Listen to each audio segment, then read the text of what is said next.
In the GB Newsroom, we bring you the news as it happens. With our team of dedicated journalists across the UK, we're ready to give you accurate reporting every day. When the news breaks, we'll be there with bulletins on GB News, the People's Channel, Britain's news channel. Your weekend starts here with Friday Night Live with me, Mark Dolan, 8 till 9 on GB News. Big stories, big guests and big laughs as we get you ready for a cracking weekend. That's Friday Night Live with Mark Dolan. Fridays 8 till 9 on GB News. Bring your own drinks. The admission's free. Good afternoon, Britain. Good afternoon, Britain. Join us, Tom and Emily, To find out what's happening in the heart of Westminster. and why it matters to you. Weekdays from midday, we bring you the most compelling stories from across the United Kingdom. And from your doorstep to our inbox, That's right, we want to hear from you, GB News. Britain's news channel. Big news, big debates, big opinion.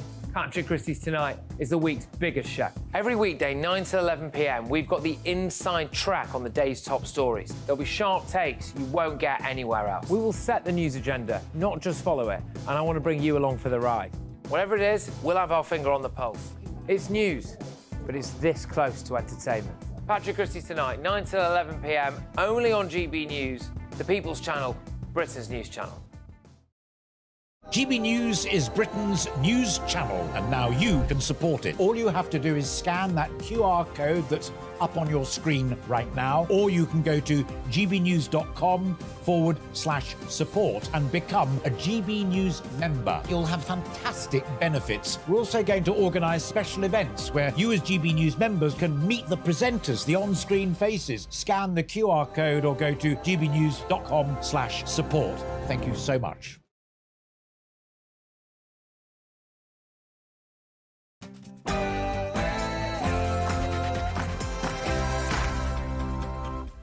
Hello and welcome. This is Saturday Morning Live with Ben Leo and me, Emily Carver. For the next 2 hours, we'll be keeping you company on TV, online and digital radio. Coming up this hour.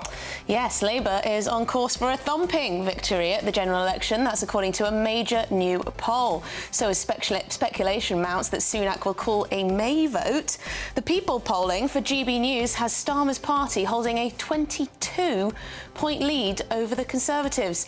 Is a May election a death wish for Rishi? Then, the Met Office has issued a yellow weather warning for southern England and Wales, with heavy wind and rain expected from 11 o'clock today. Parts of the country will face up to 75-mile-per-hour gusts of wind and 2 inches of rain during the New Year weekend, with massive travel disruption expected across the country. What does this mean for you? Are you going to be trapped inside with the in-laws this New Year's? We're certainly going to get wet if you go outside. And Liz Truss has rewarded Brexiteers and those personally loyal to her with peerages and other awards in her long-awaited resignation honours list. And the founder, get this, the founder of the Wetherspoons pub chain, Tim Martin, has received a knighthood. And this is my favourite, Ben, this is my favourite. A damehood has gone to the raunchy bonkbuster novelist Jilly Cooper. How delicious is that?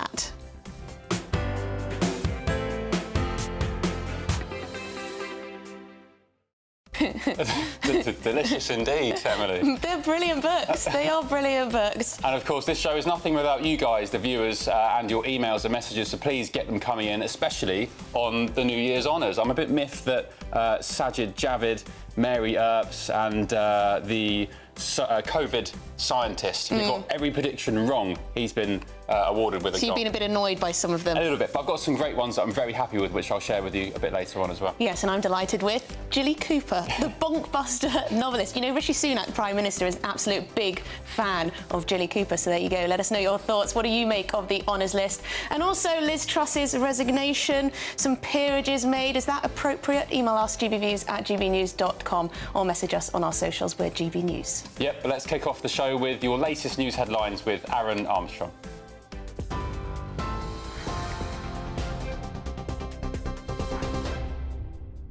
Good morning, it's 2 minutes past 10. Aaron Armstrong here in the GB Newsroom. Well, as you've been hearing, the UK is bracing itself for more bad weather and travel disruption, with rain, wind and snow on the way. The Met Office has issued multiple yellow weather warnings that are in place until 3 a.m. tomorrow, with likely delays to road, rail, air and ferry transport. Well, let's get more on this. GB News reporter Jack Carson's in Porthcawl in South Wales. Jack, how are conditions? Well, the wind certainly over the last few hours has been picking up dramatically. We've already had gusts here of over 40 miles an hour. Now, we know that when that yellow warning comes in place at 11 o'clock, we could expect over the course of the next few hours to have gusts possibly up to 75 miles an hour. There's yellow weather warnings in place for Wales and parts of southern England for rain and wind, but in Scotland also for snow and ice. More necessarily on the higher grounds, but as well that could cause disruption. We've already seen thousands of homes in different parts of the country affected by power cuts, and those warnings already in place to prepare for possible flooding and those power cuts as this storm heads north. Jack, thank you very much indeed. Meanwhile, the bad weather has left thousands of passengers stranded at St Pancras Station in London. All Eurostar trains are cancelled for the rest of the day due to flooding in a tunnel under the Thames. South Eastern says its high-speed services to Ashford are also cancelled. So those planning to travel by rail today are being advised to check with their service provider as the bad weather continues to impact trains across the country. A man's been charged following the death of a 46-year-old father who was hit by a car in Sheffield. Chris Marriott had been out for a walk with his wife and two sons on Wednesday afternoon in the Burngreave area of the city when he stopped to help a woman who was lying unconscious on the road. He was killed when a car ploughed into a small crowd. 23-year-old Hassan Jangur has been charged with murder and 5 counts of attempted murder. And Mr Marriott's family say the tragic circumstances of his death show the sort of man he was. Liz Truss's resignation honours list has been described as a slap in the face to working people. Britain's shortest-serving Prime Minister handed out 11 peerages to political allies, Tory donors and former aides, which amounts to around 1 for every 4 days in office. Labour says honours should be for public service, not rewarding Tory failure. The Lib Dems have described it as shameless cronyism, which brings the honours system into disrepute. Both parties called on Rishi Sunak to block the nominations. Liz Truss resigned last October after 49 days amid economic turmoil sparked by her so-called mini-budget. Meanwhile, Dame Shirley Bassey's been given the highest award in the King's New Year's honours list. Bassey has become the 64th living member of the Order of the Companions of Honour in recognition of her services to music. She's sold 135 million records worldwide. Now, that list is limited to 65 members at any one time, so very exclusive. Glastonbury Festival founder Michael Eavis and the Wetherspoons boss Tim Martin are amongst those to be knighted, and there are damehoods for author Gilly Cooper and MP Siobhan McDonagh. Household bills are set to rise in the new year despite record levels of consumer debt. The energy regulator's price cap will be increased by 5% from Monday, adding around £94 to the average bill. Ofgem says the rise is driven by the cost of wholesale gas, which is particularly being impacted by the conflict in Ukraine. The lift in the price cap comes as energy companies look to recover some £3 billion due to debts owed by customers who can't afford to pay their bills. Around 86% of crimes reported this year have gone unsolved, in many cases because police have failed to find a suspect. New figures reveal 4.7 million crimes went unsolved this year, 1.7 million of which were of a violent nature. A further million were due to criminal damage or arson. Labour says the Conservatives' record on solving crimes is disgraceful and has accused the government of letting criminals off and letting victims down. We are live across the UK on TV, on digital radio, and if you want us on your smart speaker, just say play GB News. That's it. Now back to Ben and Emily.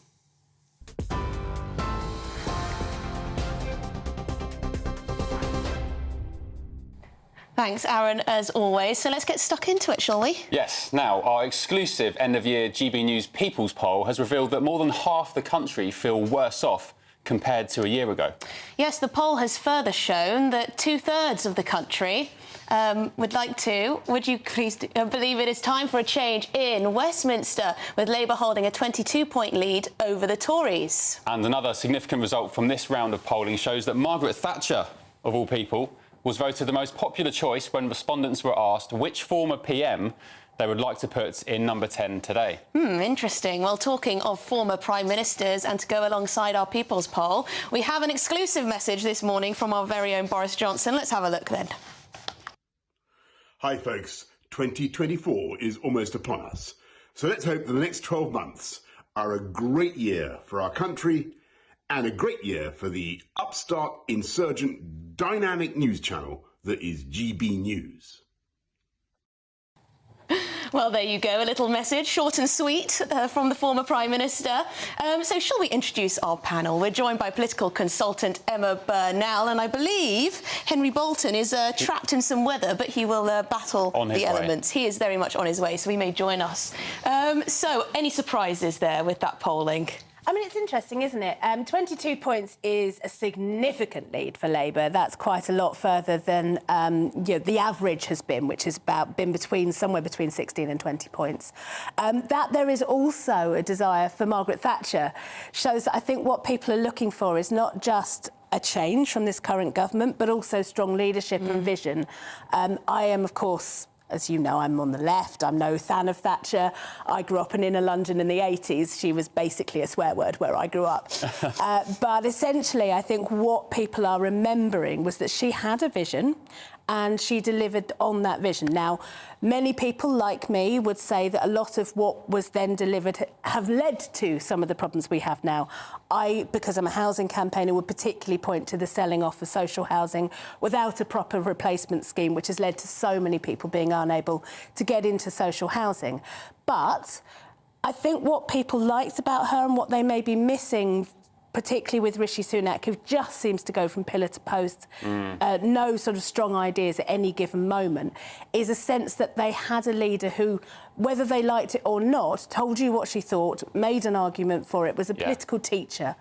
Can you not, although you weren't a fan of Thatcher, No. can you, as you have just alluded to, can you not appreciate that quality is a rarity in today's politicians? I think, in actual fact, you probably get it with Donald Trump as well. You know, he's hated by a lot of people, but at least you know where he stands. He doesn't pull his punches, and he's committed to his causes, whether you like them or not. So I'm not so sure that's true of Trump. I think Trump's committed to the bit.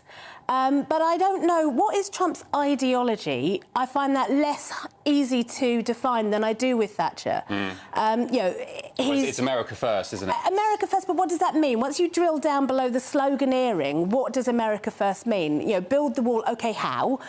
Whereas Thatcher, for all the controversies, all the things you may or may not have agreed with her, she had a programme for government and she implemented it. She had a proper ideology. Now, ideology can get us in some troubling places. Of course it can, and it can be hugely problematic. But she did have a strong sense of ideology, and I think we're lacking that both with the Conservatives and the Labour Party. And I mean, the Liberal Democrats don't know what their ideology is. It doesn't seem to be either particularly liberal or democratic always. Legalising drugs and campaigning against housing in constituencies.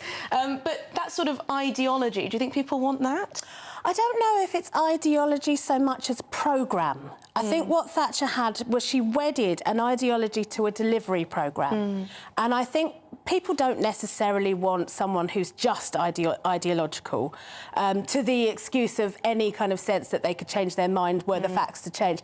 But I think having a strong and firm vision for delivery is what people are looking for. And I think that's what either Rishi Sunak is going to have to show that he can do in the next year, or Labour are going to have to say, this is what we will do when it comes to an election. Come on then, Emma. Who is your politician who is most akin to Margaret Thatcher today, and how far off are they? Gosh, that's a really good question. Because Sunak likes to make out that he, is moulded in Thatcher's spirit, but I mean, many Conservatives would probably vehemently disagree with. I mean, economically, he is absolutely a right-wing Thatcherite, as was David Cameron. However, in terms of his economic approach, yes, absolutely. I mean, the problem Rishi Sunak has is the one thing that he was really popular for and really known for was the least Thatcherite thing he ever did, which was the furlough scheme. So his problem is that in terms of his ideology, yes, he is a small state Conservative. What he's been able to deliver is not that at all. It's always quite interesting to think about how our former leaders would have dealt with today's crises. What would Thatcher have done during COVID? Would she have locked down the country, or would she have had a more laissez-faire approach?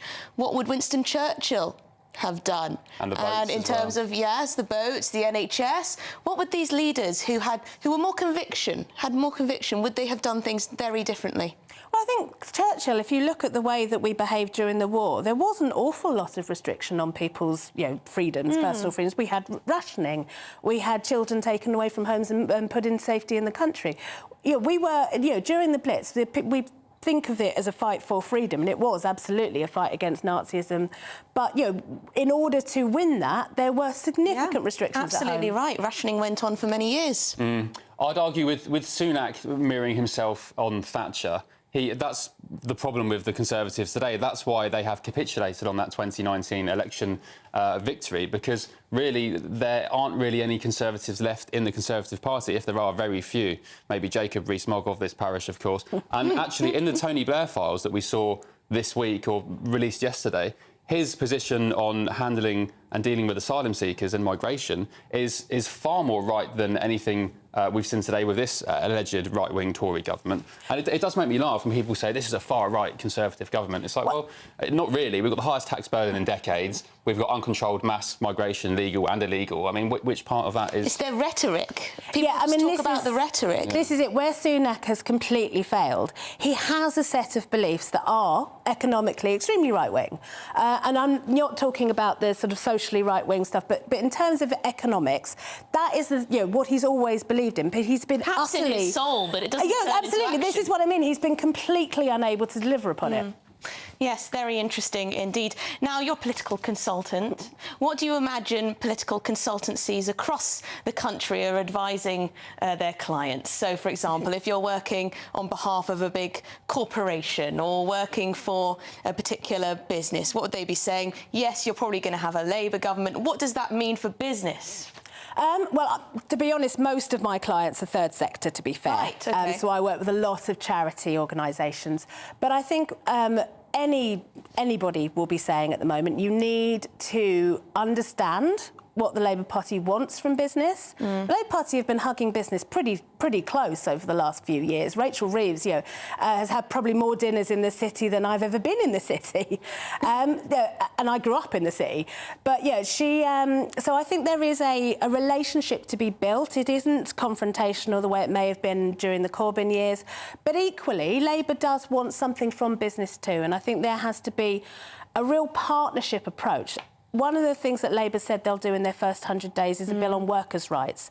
I think if business has any sense, what they'll do is try to get behind that and get ahead of the curve on that and make sure that they're ready for those changes. Well, I was going to say that because it could be that there is a lot more regulation, red tape on businesses, particularly in terms of what we loosely call workers' rights, but also just in, for example, gender pay gap reporting, that's also moving more extensively. That's quite a burden on some businesses, other reporting of things, different taxes, different regulations. All of these things do add up as a burden on business. And of course, the Labour Party will also be speaking to the trade unions very often. Yeah, very absolutely. frequently. Well, the trade unions are a huge part of the Labour Party. They were part of forming the Labour Party.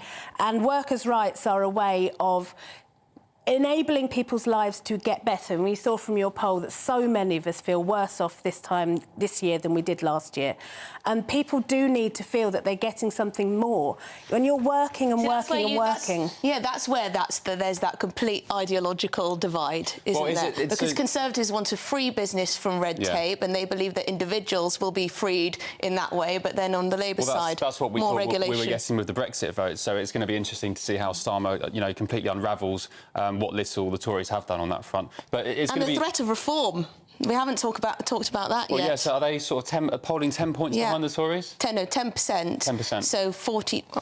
Let me check. So even as far as I understand... I mean, when it comes to reform, the interesting election to watch will be Blackpool South. If that triggers a by-election, so Scott Benton was found and has been suspended from the Commons, if that vote goes through the Commons and then there's a trigger and there has to be a by-election, where reform might really make an interesting difference, and we'll see whether the polling and the reality match up, because they haven't in by-elections so far. Blackpool South will be the one to watch for me. Well, die-hard Tories would say that, UKIP got 4 million votes in 2015 and 1 seat. And their accusation is, if you're going to vote reform, you're going to hand Starmer the keys to number 10. But I still speak to a lot of Reform voters and Reform fans who say, I don't care, it's principle. They're getting my vote because they've just lost all trust in the Conservative Party. And I think there is a large cohort of people who feel that way. Most of the people whose minds will be changed and who the main two parties will be chasing will be those voters in the middle who will switch from Labour to Tory, Tory to Labour, sometimes Lib Dem, depending on the seat they're in. But those people who are so disillusioned on the right with the Conservatives may well either decide to sit on their hands or vote for reform. And actually, there's an argument that, especially from the likes of Aaron Banks, Nigel Farage's old UKIP ally, that the Tories need complete electoral wipeout in order to get a rocket up their backside, if I may say, for a Saturday morning, and rediscover true conservatism. I mean, as a Labour Party member, yeah, great.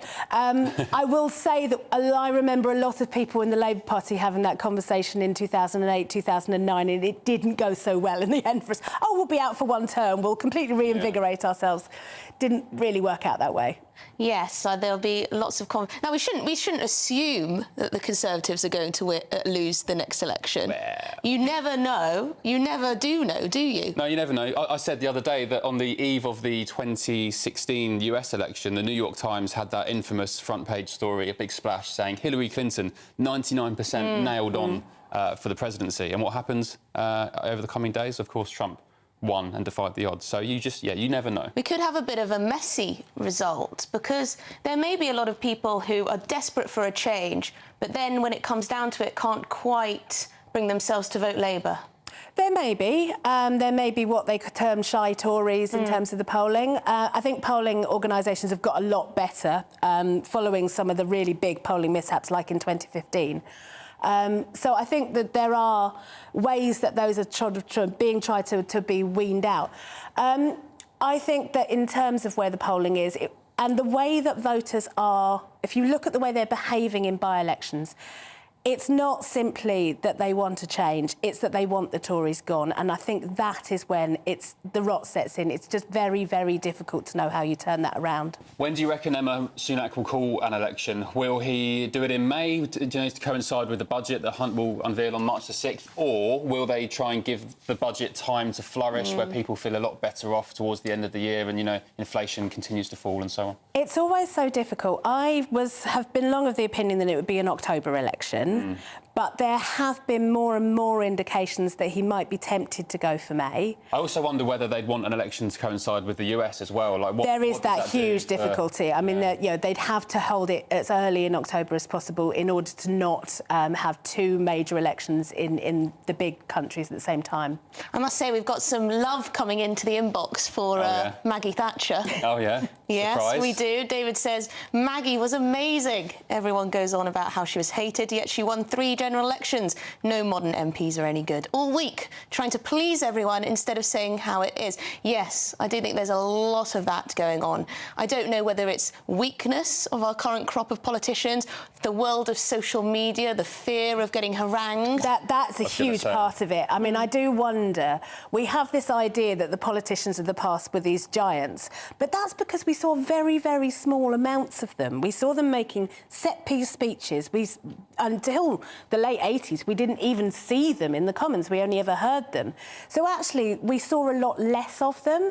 It may well be the case, and I think of certain MPs over the last few days that could do without being on social media quite so much. I think maybe they should just retreat from social media that way when they introduce a controversial policy, or not even a controversial policy. They won't immediately U-turn for fear of the backlash from Twitter. I don't know why they pay so much attention to Twitter, though, because we see time and time again where the Twitterati and the Twitter mob are going one way, and in actual fact, the majority of normal thinking people completely, the opposite. Sorry to go back to the Trump election, but we saw it with Trump, we saw it with Brexit, we saw it with the 2019 election. Just don't listen to... Well, I don't think anyone thought Labour were going to win 2019, but 2017, I think, was more interestingly bizarre. It was. But I think you're quite right.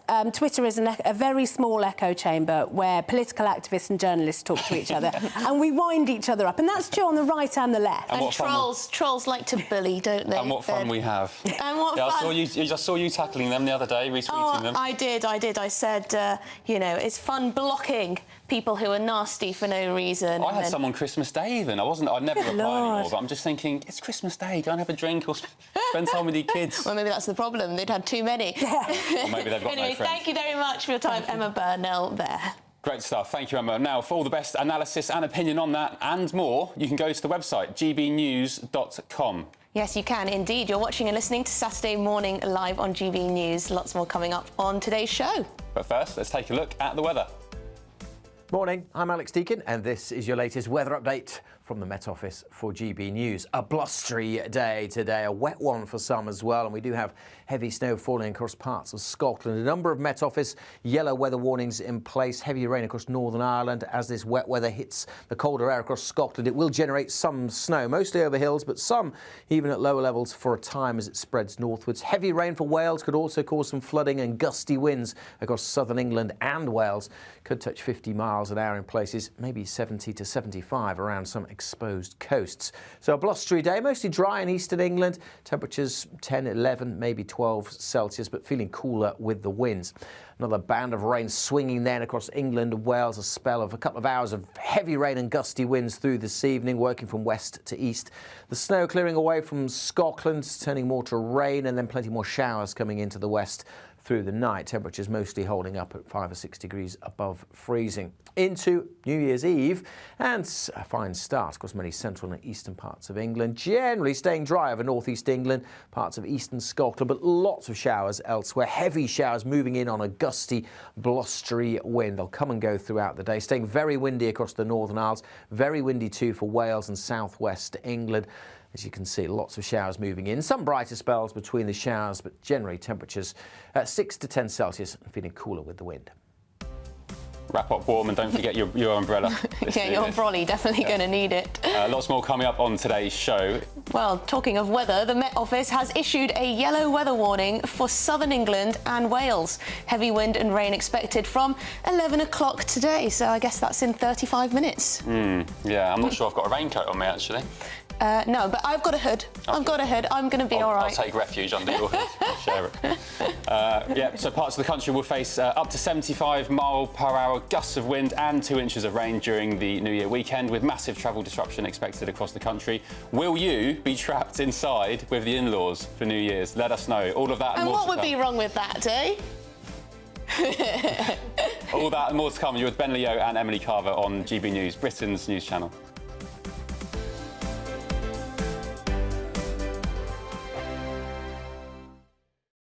Join us every night on GB News at 11 p.m. for Headliners, which is 3 top comedians going through the next day's news stories, which is exactly what you need, because when the establishment has gone crazy, you need some craziness to make sense of it.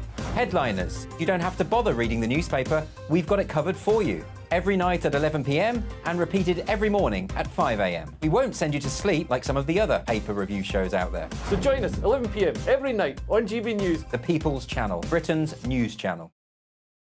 I think the most exciting bit for me is talking to people. People who I think are ignored often by the major news channels.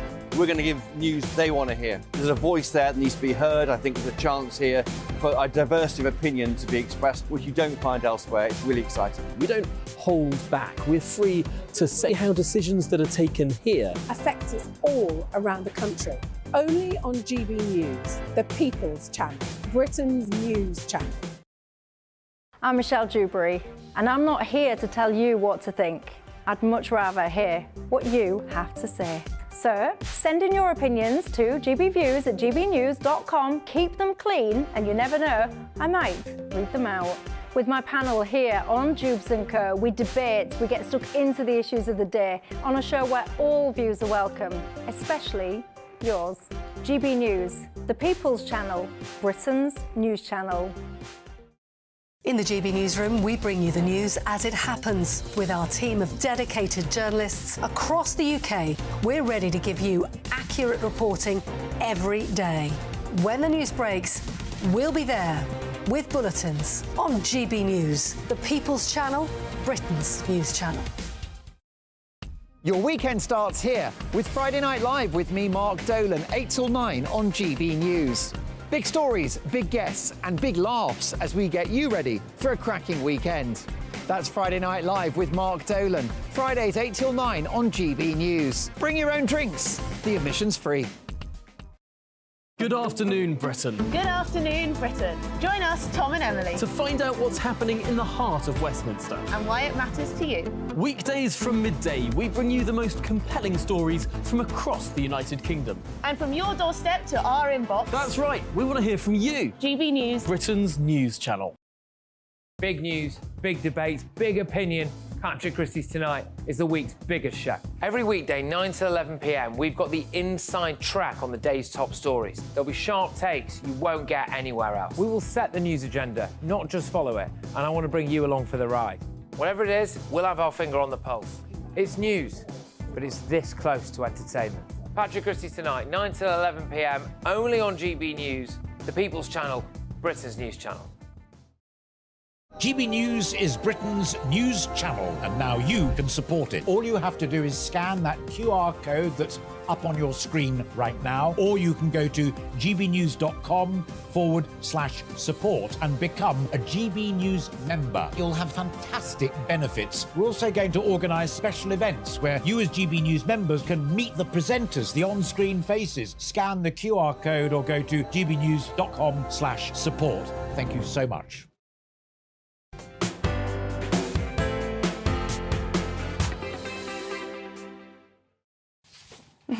Welcome back. It's 10:28. You're with Ben and Emily on Saturday Morning Live. You are indeed. So let's take a look at what you've been saying in the inbox. Lots of you, I must say, getting in touch about Margaret Thatcher. Some saying she'll always be remembered as the milk snatcher. That's from Paul. But I must say the majority are saying, well, reminding us of what a great leader she was, Ben. Yeah, one said, no foreign leader dare take her on. She also gave my parents the opportunity to buy their council house.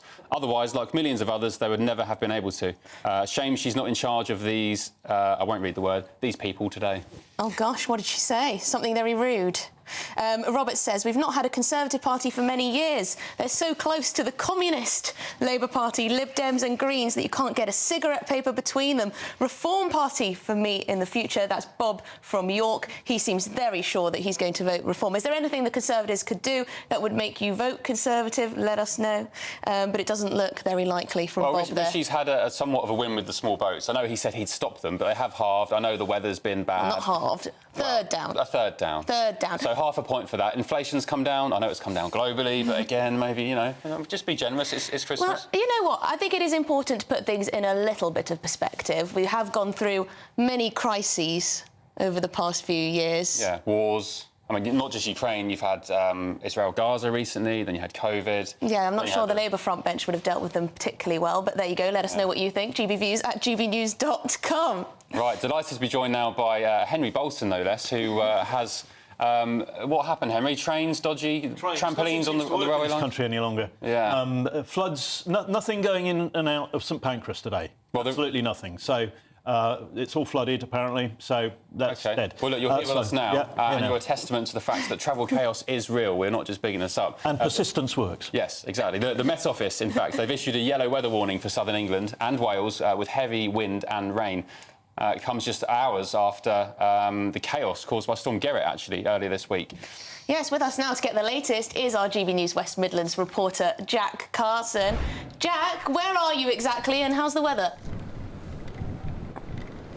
Well, I'm here in Porthcawl in South Wales on the coast where, of course, the Met Office have issued that yellow weather warning to come into effect in just under an hour's time, although it has already been quite gusty here this morning. It's certainly picked up over the few hours that I've been here. At times, we've already seen here recorded today gusts of just over 40 miles an hour. Now, the yellow weather warning in place from the Met Office, the forecasters believe it could be up to 75-mile-an-hour winds here in the more exposed in these coastal areas. You're probably a little bit safer safer from the wind if you are more inland, but it's the rain where maybe that might get you. Of course, well over 2 inches of rain could fall today across Wales and parts of the southwest, as that yellow weather warning for rain is already in effect. It was in effect from 10 o'clock this morning. There's been no drops of rain here quite yet, although the clouds are getting darker and darker by the minute, so I'm expecting to maybe have to take some shelter in a little while. And because of that rain, there are multiple flood alerts across Wales and parts of the southwest as well, as we've seen already with down at London St Pancras with trouble on the line there of flooding in one of the tunnels on the high speed lines. The disruption that's caused already, with trains on the Eurostar being cancelled for the rest of the day and passengers having to scramble to work out a way, of course, where they can maybe get where they're trying to go or what they can do about their ticket. Now here, particularly in Wales, people are being urged to prepare for possibly more power cuts. We know in Ceredigion on Thursday there were 36,000 people left without power because of lightning that struck there, as well as, of course, we saw that mini cyclone, didn't we, in Manchester, where roofs were ripped off some buildings. Just shows how very quickly this low pressure wind that's coming in from the west, how very quickly it can change and cause the disruption. Now here in Wales, we know there is going to be transport disruption well up until Monday, as people, of course, are trying to make their plans for New Year's Eve, whether that's going home or whether that's, of course, travelling somewhere else to celebrate it, especially with family and friends. So definitely the advice is to check before you travel, not only, of course, those bus and train networks, but also the roads as well, because there may well be some minor flooding on some of the roads which might be causing some disruption to your journey. But here in Wales, the wind certainly picking up as we head ever closer to that yellow warning coming in place at 11 o'clock. Jack, one of the traditions in coastal towns across Britain is, of course, the New Year's Day swim, maybe even inland as well. I don't know if they do it in London or in the Hampstead Pond. I was going to say the Thames, but probably not advised. The RNLI have warned people not to go ahead with that. I mean, are you getting any inkling that it may be safe in some parts to carry out that tradition, or should we just listen to the RNLI and have a blanket ban on the New Year's Day dip? I think that's obviously very much going to be up to the organisers. I think they'll leave it as late as they can, won't they, to decide whether these can go ahead. Of course, the official advice from the RNLI is to stay back from the stormy, wintry season, of course, at those cliff edges, and to check the tide times. It was certainly very rough seas when the tide came in at 8:15 this morning. So if it was to go ahead today, I think the event here would probably be cancelled. But it certainly didn't stop people on land. There was some kind of fun park run that was taking place this morning with hundreds of people running in the wind and the blustery weather. So maybe on land, those traditions will have to take place this year. I feel like a New Year's dip is something that Henry Bolton might do. Yeah, Very I feel military. like he might, you know. Anyway, thank you very much, Jack Carson. You're watching and listening to Saturday Morning Live on GB News. Let us know if you are heading out to do a New Year's Eve dip. Love that hat, by the way. If you do go for a dip, you'll need one of those hats available on the shop. Yes, got to keep your head warm. Plug. plug. Coming up on today's show, still to come. Liz Truss has rewarded Brexiteers and those personally loyal to her with peerages and other awards in her long-awaited resignation honours list. Yeah, she snuck that through, hasn't she? Yeah. And the founder of the Wetherspoons pub chain, Tim Martin, has received a knighthood, and also my favourite, a damehood, for raunchy bonkbuster novelist Jilly Cooper. Rather delicious that, isn't it, Ben? Delicious. Fantastic. All that and more to come. You're watching and listening to GB News, Britain's news channel. See you soon. Wake up to the headlines with Headliners every morning at 5 a.m. We treat you to the day's biggest stories before anyone else, 7 days a week. You can catch up on everything you need to know before you've even had your kippers. Headliners every morning at 5 a.m. only on GB News, the People's Channel, Britain's news channel. I'm Andrew Doyle. Join me at 7 o'clock every Sunday night for Free Speech Nation, the show where I tackle the week's biggest stories in politics and current affairs with the help of my 2 comedian panellists and a variety of special guests. Free Speech Nation, Sunday nights from 7 on GB News, the People's Channel, Britain's news channel. Big news, big debates, big opinion. Patrick Christie's Tonight is the week's biggest show. Every weekday, 9 to 11 p.m, we've got the inside track on the day's top stories. There'll be sharp takes you won't get anywhere else. We will set the news agenda, not just follow it, and I want to bring you along for the ride. Whatever it is, we'll have our finger on the pulse. It's news, but it's this close to entertainment. Patrick Christie's Tonight, 9 till 11 p.m, only on GB News, the People's Channel, Britain's news channel. Now then, Lee Anderson here. Join me on GB News on my show, The Real World, every Friday at 7 p.m. I'm not eating bloody cat. Are you Delicious. mental? Open your mouth. OK, here comes a train. Reminds me of the scene in Singing in the Rain. Adam, is that a good one? Whoa! Join me at 7 on GB News, Britain's news channel. What you get for breakfast is something that, if we do our jobs right, you will wake up to news that you didn't know the night before. It's a conversation. It's not just me and Eamon. We want to get to know you, and we want you to get to know us. From 6, it's Breakfast with Eamon and Isabel. Monday to Thursdays on GB News, Britain's news channel. Have a great Saturday night with me, Leo Curse, on the Saturday Night Showdown. It's a crazy world out there, so come and make fun of it with me, my panel of comedians, and a couple of people who actually know what they're talking about. The Saturday Night Showdown is your front row ticket to the clown show every Saturday, only on GB News, the People's Channel, Britain's news channel. Good afternoon, Britain. Good afternoon, Britain. Join us, Tom and Emily, To find out what's happening in the heart of Westminster. and why it matters to you. Weekdays from midday, we bring you the most compelling stories from across the United Kingdom. And from your doorstep to our inbox. That's right, we want to hear from you. GB News, Britain's news channel. GB News, unlike other broadcasters, isn't obsessed with the London-Westminster bubble. We think there's a nation beyond the M25, and that's why we talk about the issues that matter across the land. Join me on State of the Nation, 8 to 9 o'clock, Monday to Thursday, on GB News. Daisy's listening, and you should too. Every Sunday from 11, join Michael Portillo. There will be topical discussion, looking at the week before and the week to come. So kick back and relax at 11 a.m. on Sundays on GB News with me, Michael Portillo. GB News, the People's Channel, Britain's news channel. When the news happens, it happens here. And really important breaking news. Breaking news this morning. On TV, radio and online, the news starts here on Britain's Newsroom. All the biggest stories and the answers that you need from across the UK and beyond. Join Britain's Newsroom from 9:30 on GB News. The People's Channel, Britain's news channel.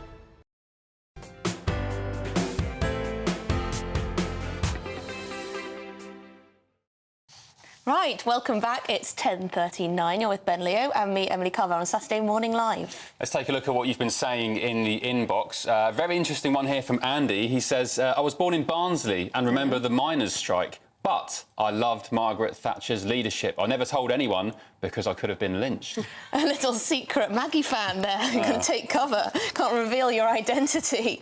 That's a good one. What does Graham say? He says, what an appalling thought that Labour will take over this year. ULEZ in every town and city across the UK, reassessing house values, massively increasing council tax.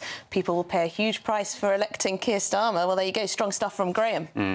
One more from Tracy. She says, I've made it very clear to my MP that I will never vote Tory again. And Michael says, Labour will walk the next election.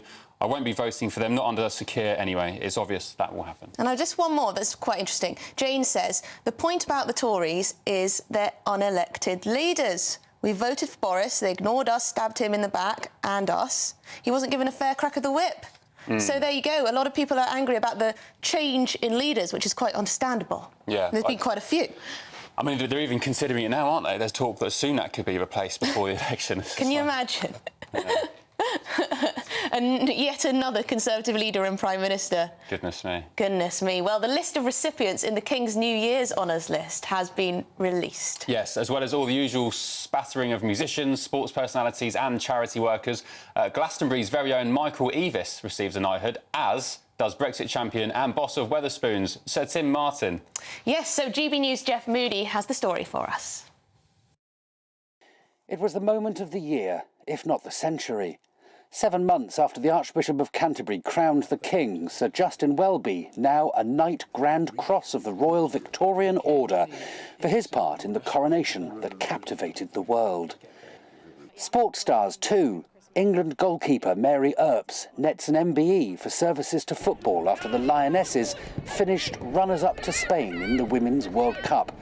Sir Bill Beaumont has already received a knighthood, now upgraded to Knight Grand Cross for services to rugby union football and to charity. Game of Thrones star Emilia Clarke has been made an MBE alongside her mother, Jenny. Together, they co-founded Same You, a brain injury recovery charity, after Emilia survived 2 brain hemorrhages. Well, the thing that Mum just kept saying is she was like, I think I've been pranked. Yes. I think I've been hacked. Yes. I think someone's telling a fib. I think it can't be true. No. Yeah, it took a while for it to sink in, didn't it? Personal favourites of the King made the list. His Majesty has been a long-serving fan of the girl from Tiger Bay, Dame Shirley Bassey, who has sold more than 135 million records, is now made Companion of Honour for her services to music. There are 64 living members of the order, which can only have 65 members at a time. Recognition too for director and producer Sir Ridley Scott, whose knighthood is upgraded to Knight Grand Cross. Good news for Michael Eavis, founder of Glastonbury, who becomes a Sir. He says he's taking Glastonbury tickets to Buckingham Palace in case Prince William fancies donning his wellies for a summer in the mud.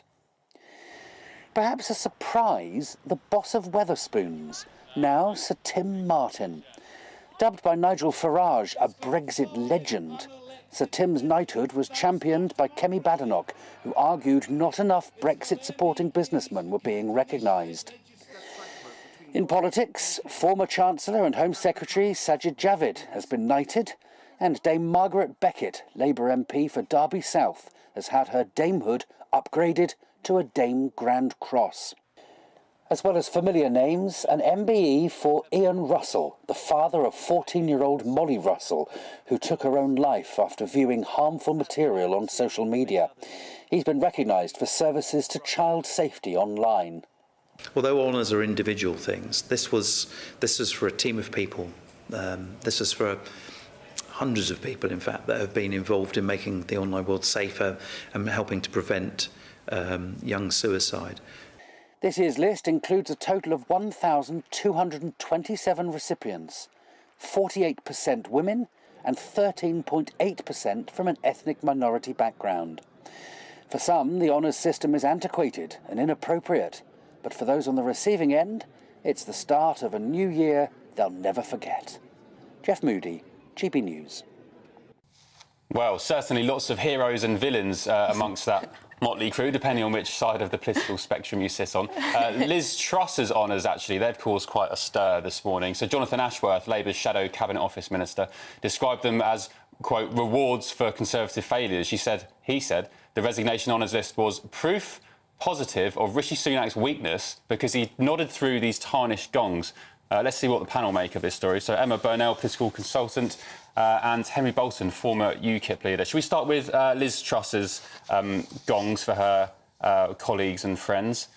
This is part of the course, isn't it? She's not done anything that previous leaders have done. I agree. Look, I mean, you know, she's nominated and got 11 people through on the honours list. Now that's very few compared to other leaders. So I think there is a nod. So it should be. well, no, I entirely agree. I mean, if she'd put sort of 30, 40, 50 through, then I'd be seriously concerned. I think that the issue is a broader one, that there are too many people being put on the I mean, we've got 1,200 now, then we've got the birthday honours, so we're going to have another 1,200. You've got 2,000, heading for 2,500 people potentially in 1 year. And I think that's too many. It starts to dilute the whole meaning of it.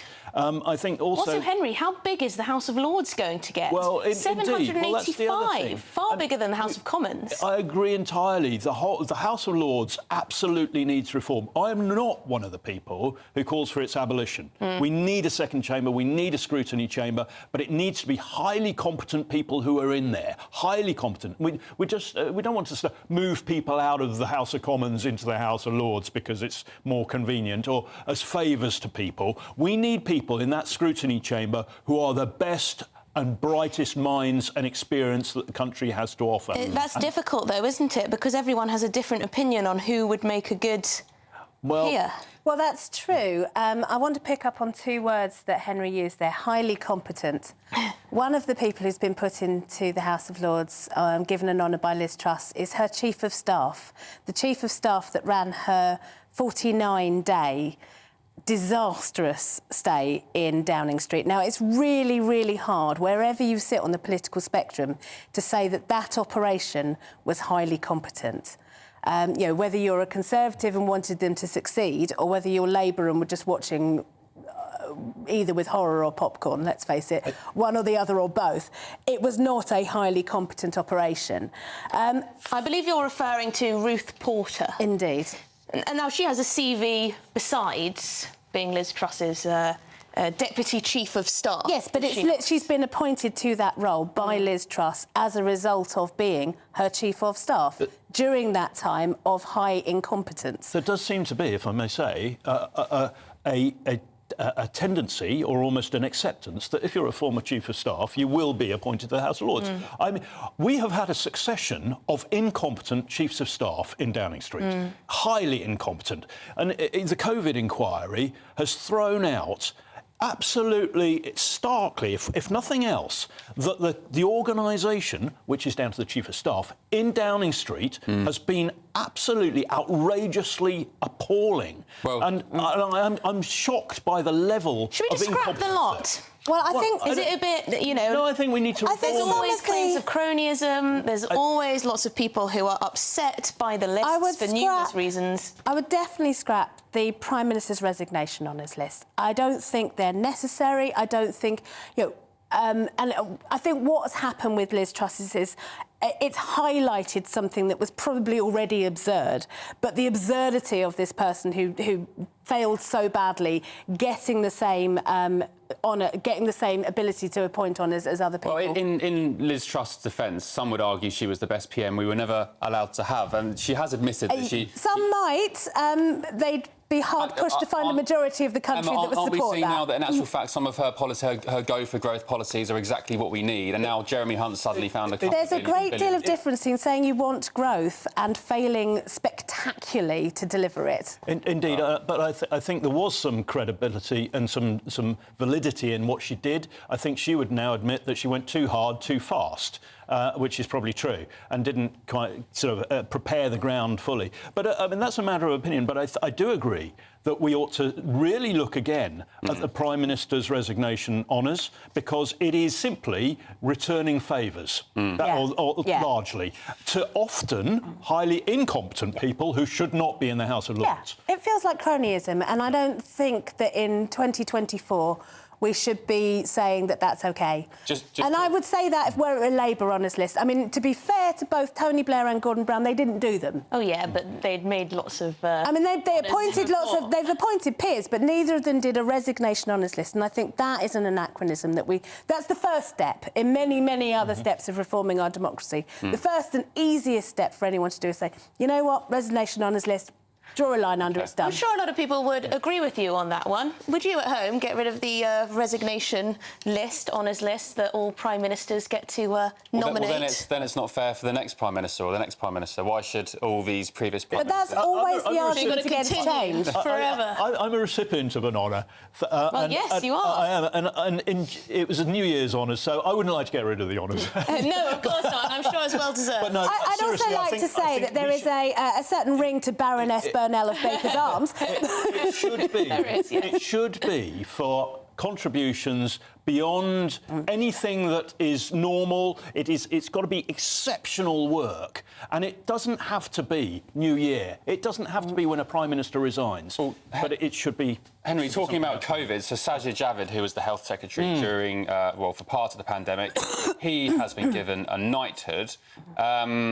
Some people might say, you know, this is the man who imposed vaccine mandates on NHS workers, care workers, only to then months later U-turn, but in actual fact lose big swathes of the workforce because of such an authoritarian approach, which in the end could be argued wouldn't have made a difference anyway. Is he deserving of a knighthood, Sajid? Well...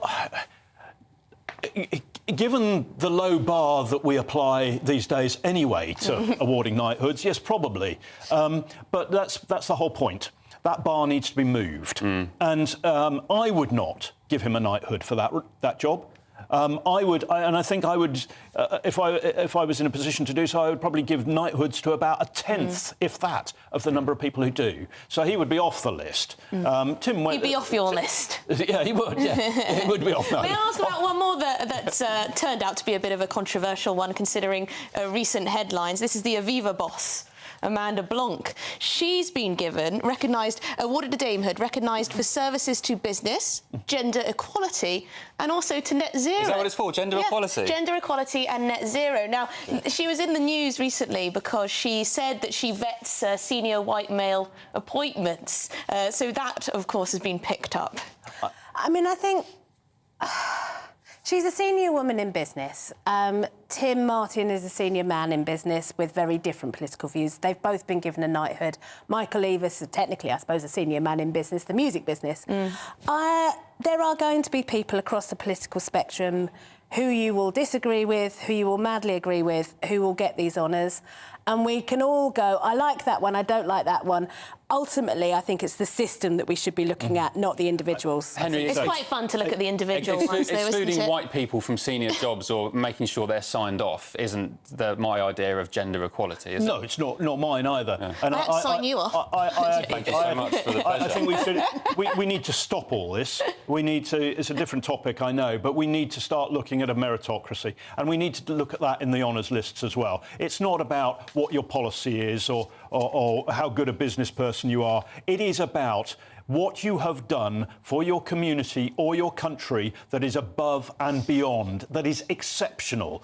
And a lot of these people who are recipients of honours are not exceptional. They've just simply been in the right place at the right time, or they have been activists for a movement that has been in vogue at that moment. Well, can I just mention it's not real impact for. Can I mention a couple of positive ones? Yeah, go on. So Tony Bloom, who is the chairman of Brighton Hove Albion Football Club, he's been honoured for basically taking them from almost destruction into the Premier League and Europe, and also a young lad from Worthing, where I live, called George Dow, who he played football for the club, lost his legs in a car accident, bought the club with his compensation money, and has now, again, like Tony Bloom, turned them around. So. And, of course, we can all celebrate Jilly Cooper. And Shirley Conran. That's all we've got time for. Sorry, Henry. We'll be coming back to you. Henry Bolton, Emma Burnell. Of course, you're watching and listening to Saturday Morning Live on GB News. Lots more coming up on today's show, but first, the weather.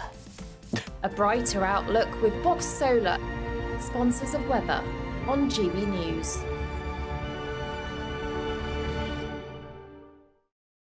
Morning, I'm Alex Deakin, and this is your latest weather update from the Met Office for GB News. A blustery day today, a wet one for some as well, and we do have heavy snow falling across parts of Scotland. A number of Met Office yellow weather warnings in place, heavy rain across Northern Ireland as this wet weather hits the colder air across Scotland. It will generate some snow, mostly over hills, but some even at lower levels for a time as it spreads northwards. Heavy rain for Wales could also cause some flooding, and gusty winds across southern England and Wales could touch 50 miles an hour in places, maybe 70 to 75 around some exposed coasts. So a blustery day, mostly dry in eastern England. Temperatures 10, 11, maybe 12 Celsius, but feeling cooler with the winds.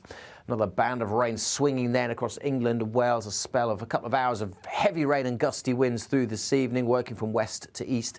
The snow clearing away from Scotland, turning more to rain, and then plenty more showers coming into the west through the night. Temperatures mostly holding up at 5 or 6 degrees above freezing. Into New Year's Eve, and a fine start across many central and eastern parts of England. Generally staying dry over northeast England, parts of eastern Scotland, but lots of showers elsewhere. Heavy showers moving in on a gusty, blustery wind. They'll come and go throughout the day. Staying very windy across the Northern Isles. Very windy too for Wales and southwest England.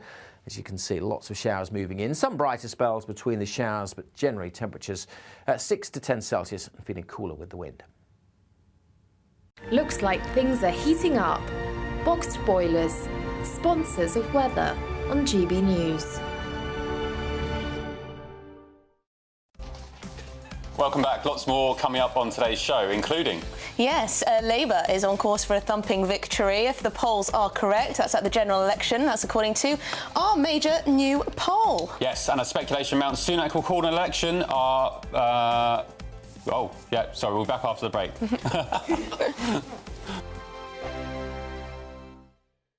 Your weekend starts here with Friday Night Live with me, Mark Dolan, 8 till 9 on GB News. Big stories, big guests and big laughs as we get you ready for a cracking weekend. That's Friday Night Live with Mark Dolan, Fridays 8 till 9 on GB News. Bring your own drinks, the admission's free.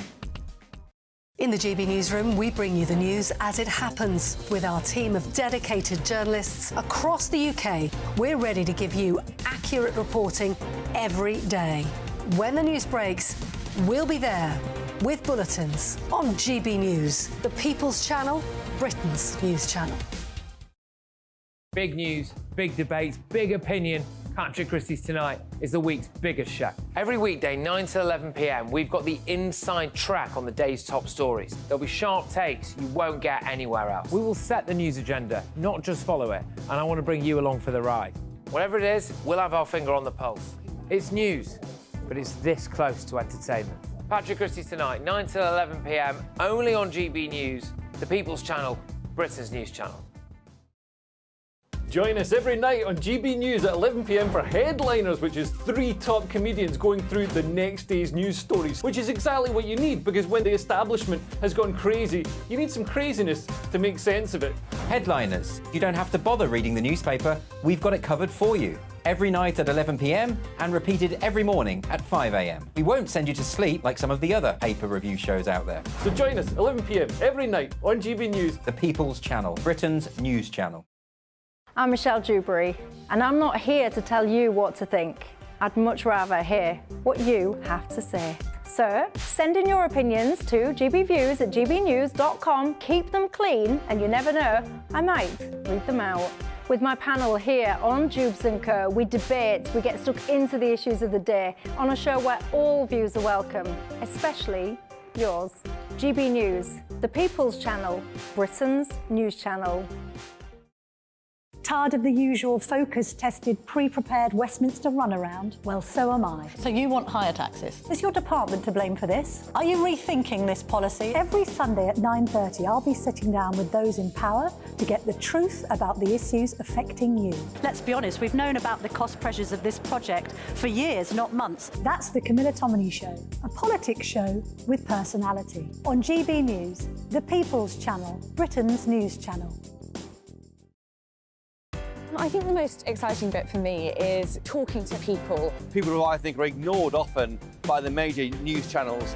We're going to give news they want to hear. There's a voice there that needs to be heard. I think there's a chance here for a diversity of opinion to be expressed, which you don't find elsewhere. It's really exciting. We don't hold back. We're free to say how decisions that are taken here affect us all around the country.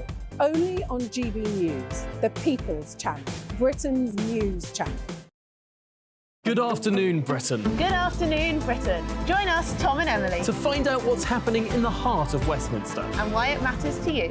Weekdays from midday, we bring you the most compelling stories from across the United Kingdom. And from your doorstep to our inbox. That's right, we want to hear from you. GB News, Britain's news channel.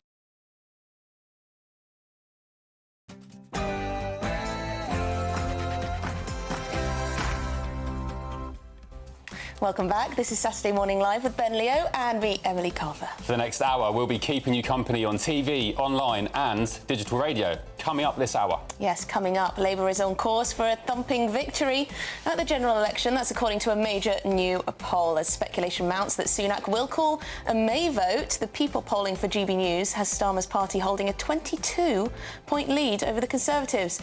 Would a May election be a death wish for Rishi? Then a bit later on, the Met Office has issued a yellow weather warning for southern England and Wales, with heavy wind and rain expected from 11 o'clock. That's now. Parts of the country will face up to 75-mile-per-hour gusts of wind and 2 inches of rain during the New Year weekend, with massive travel disruption expected across the country. Will you be trapped inside with the in-laws this New Year's? And this year's hogmany celebrations are already underway in Scotland, with last night's torchlight procession winding through the streets of Edinburgh. Our Scotland reporter will give us the latest.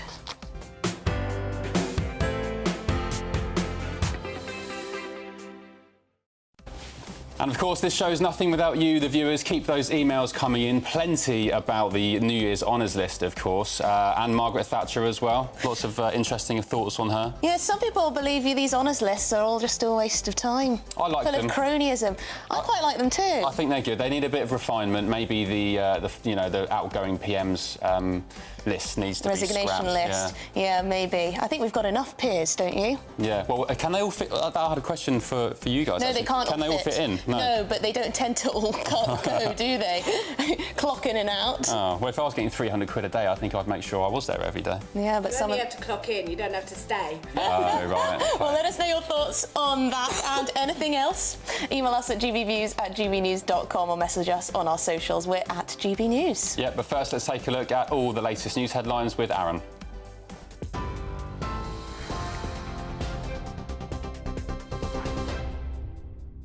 Very good morning to you. It is 2 minutes past 11. I'm Aaron Armstrong.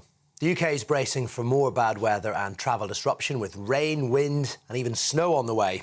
The Met Office says yellow warnings are in place until 3 a.m. tomorrow, New Year's Eve, with travel delays likely. Flood warnings have been issued in around 100 areas across the country. Forecasters are also expecting around 20 centimetres of snow in Scotland, with residents warned of possible power cuts and loss of mobile phone coverage. Meanwhile, a flooded tunnel under the Thames has caused the cancellation of Eurostar services from London. The bad weather's left thousands of passengers stranded at St Pancras Station. South Eastern says its high-speed services to Ashford are also cancelled. Travel expert Simon Calder says it's thrown many people's New Year's plans into disarray. Eurostar says they are hoping to run some trains today. They will be with severe delays, but some people will get there.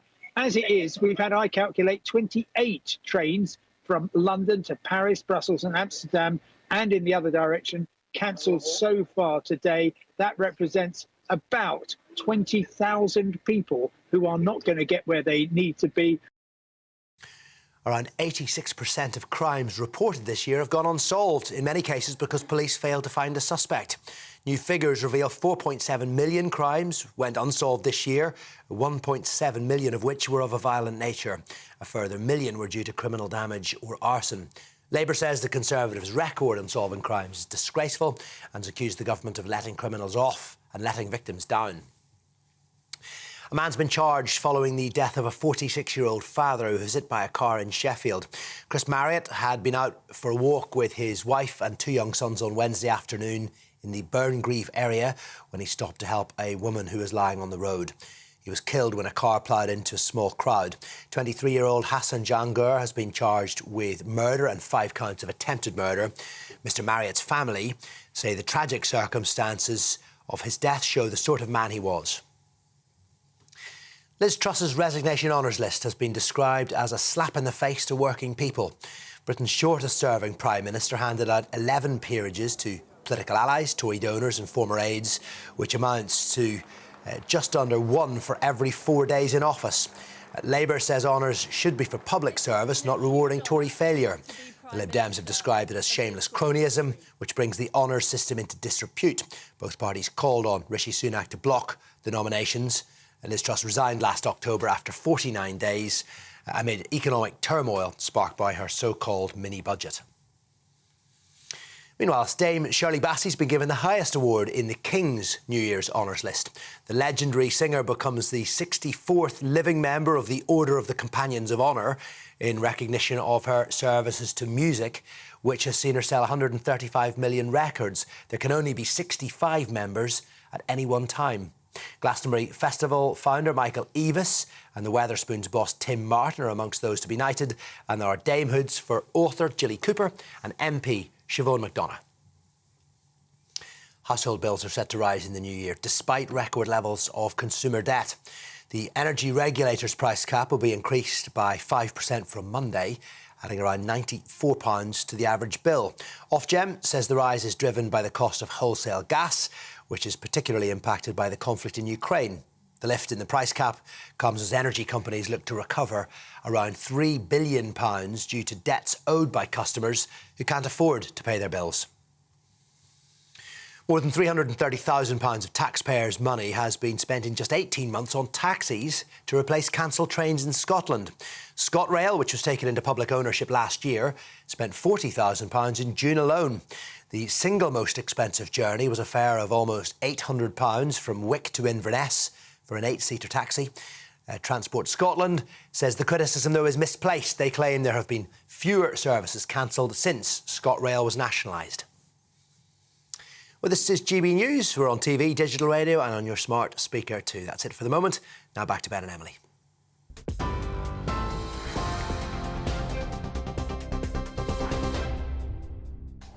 Thanks, Aaron. So let's get stuck in. Yes, next topics. The release of the latest crime figures here in the UK reveal that a whopping 4.7 million crimes in the year to June 2023 have not been solved. Yes, that figure makes up 87% of all the crimes reported. So 87% of all crimes not resolved. This comes as more than 500,000 public order offences also went unpunished. Predictably, the Labour Party have slammed the Tories' handling of law and order as, quote, disgraceful. Labour have also announced their plan to fill the estimated gap of 7,000 detectives by requiring police forces to a fast-track recruitment process of detectives. Let's see what the panel make of the story. Henry Bolton, former UKIP leader, and Emma Burnell, political commentator. Henry, you're a man of law and order. Is this a police failure, a government failure, or a bit of both? I'm also an ex-police officer. Of course. Crucially. It's kind of relevant to this, isn't it? Well, it's a long-term failure. First of all, Tony Blair started the process of closing down the regional police training academies, which then resulted in police training going online, so online training modules. And of course, as a police officer, you're working partly as a team. You see, particularly in a public order situation.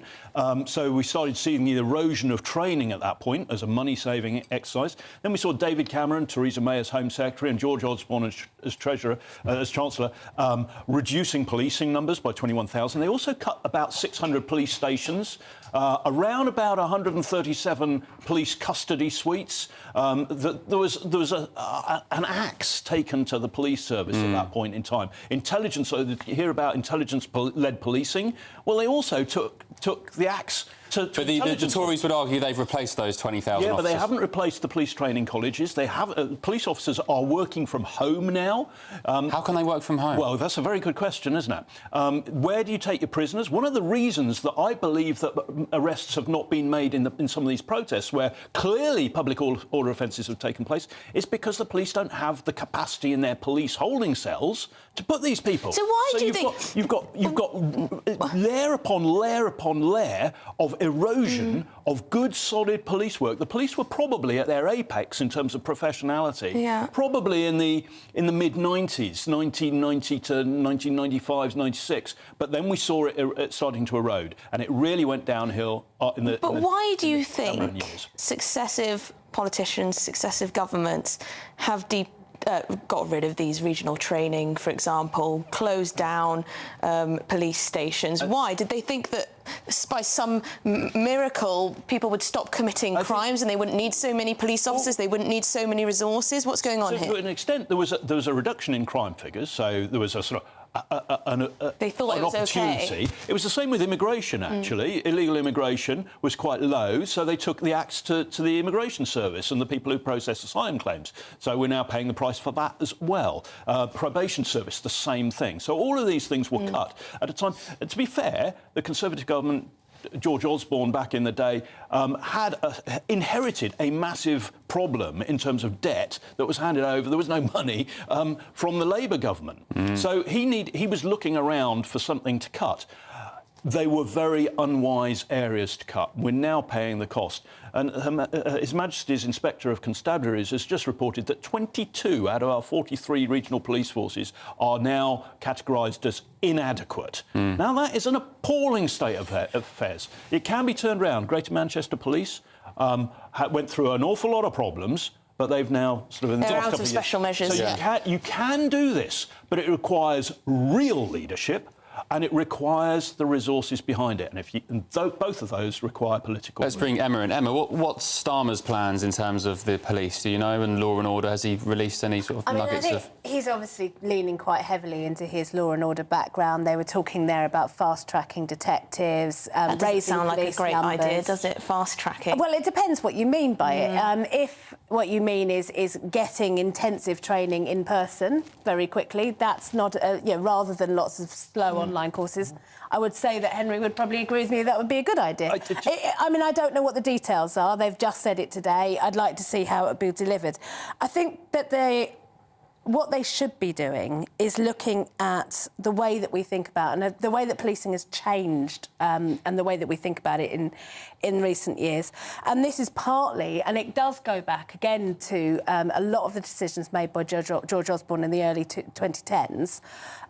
We now, because we don't have things like decent social services, decent youth services, we have an awful lot of expectation that now falls onto that reduced police. We've also got a huge amount of organised crime coming from abroad, don't we, Henry? It was only yesterday we're talking about fraud from essentially people abroad. Committing fraud here. Indeed, and that's always been a dynamic of policing. I mean, for the last 30, 40 years, we've had a lot of the scams going on. But with the advancement of technology and communications on the net, that's increased massively. So what the police are having to do is take away from, if you like, frontline sort of community policing, whether it's hard-nosed policing or the more sort of liaison role, take away from that to put resources into this more high-tech thing, because they're not getting additional resources to deal with the additional crime. But I think there's, a good example of where policing has failed is forensics.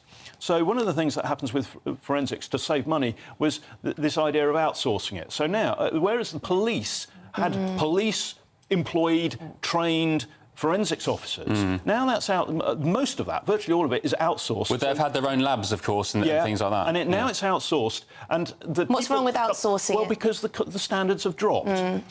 Because it is now become a commercial operation by those companies who are providing that resource. Henry, so they're making a profit out of public money and actually downgrading the level of training and qualifications that the forensics officers have. And as a result of that, the amount of prosecutions based on forensics evidence is falling rapidly because the quality of the forensics is found to be... When you say standards have dropped in terms of forensics, what does that manifest as? I mean, is it slower processing times? Are they making mistakes where cases are botched because of botched forensics? What does that mean? Botched forensics. So you might be trained as a forensic scientist, but not necessarily evidentially trained. So the continuity of evidence is crucial. So if you can't account for that piece of evidence, scientific or otherwise, right from the moment it's gathered all the way through its analysis to the conclusions drawn, or if it has been contaminated by contact with other evidence.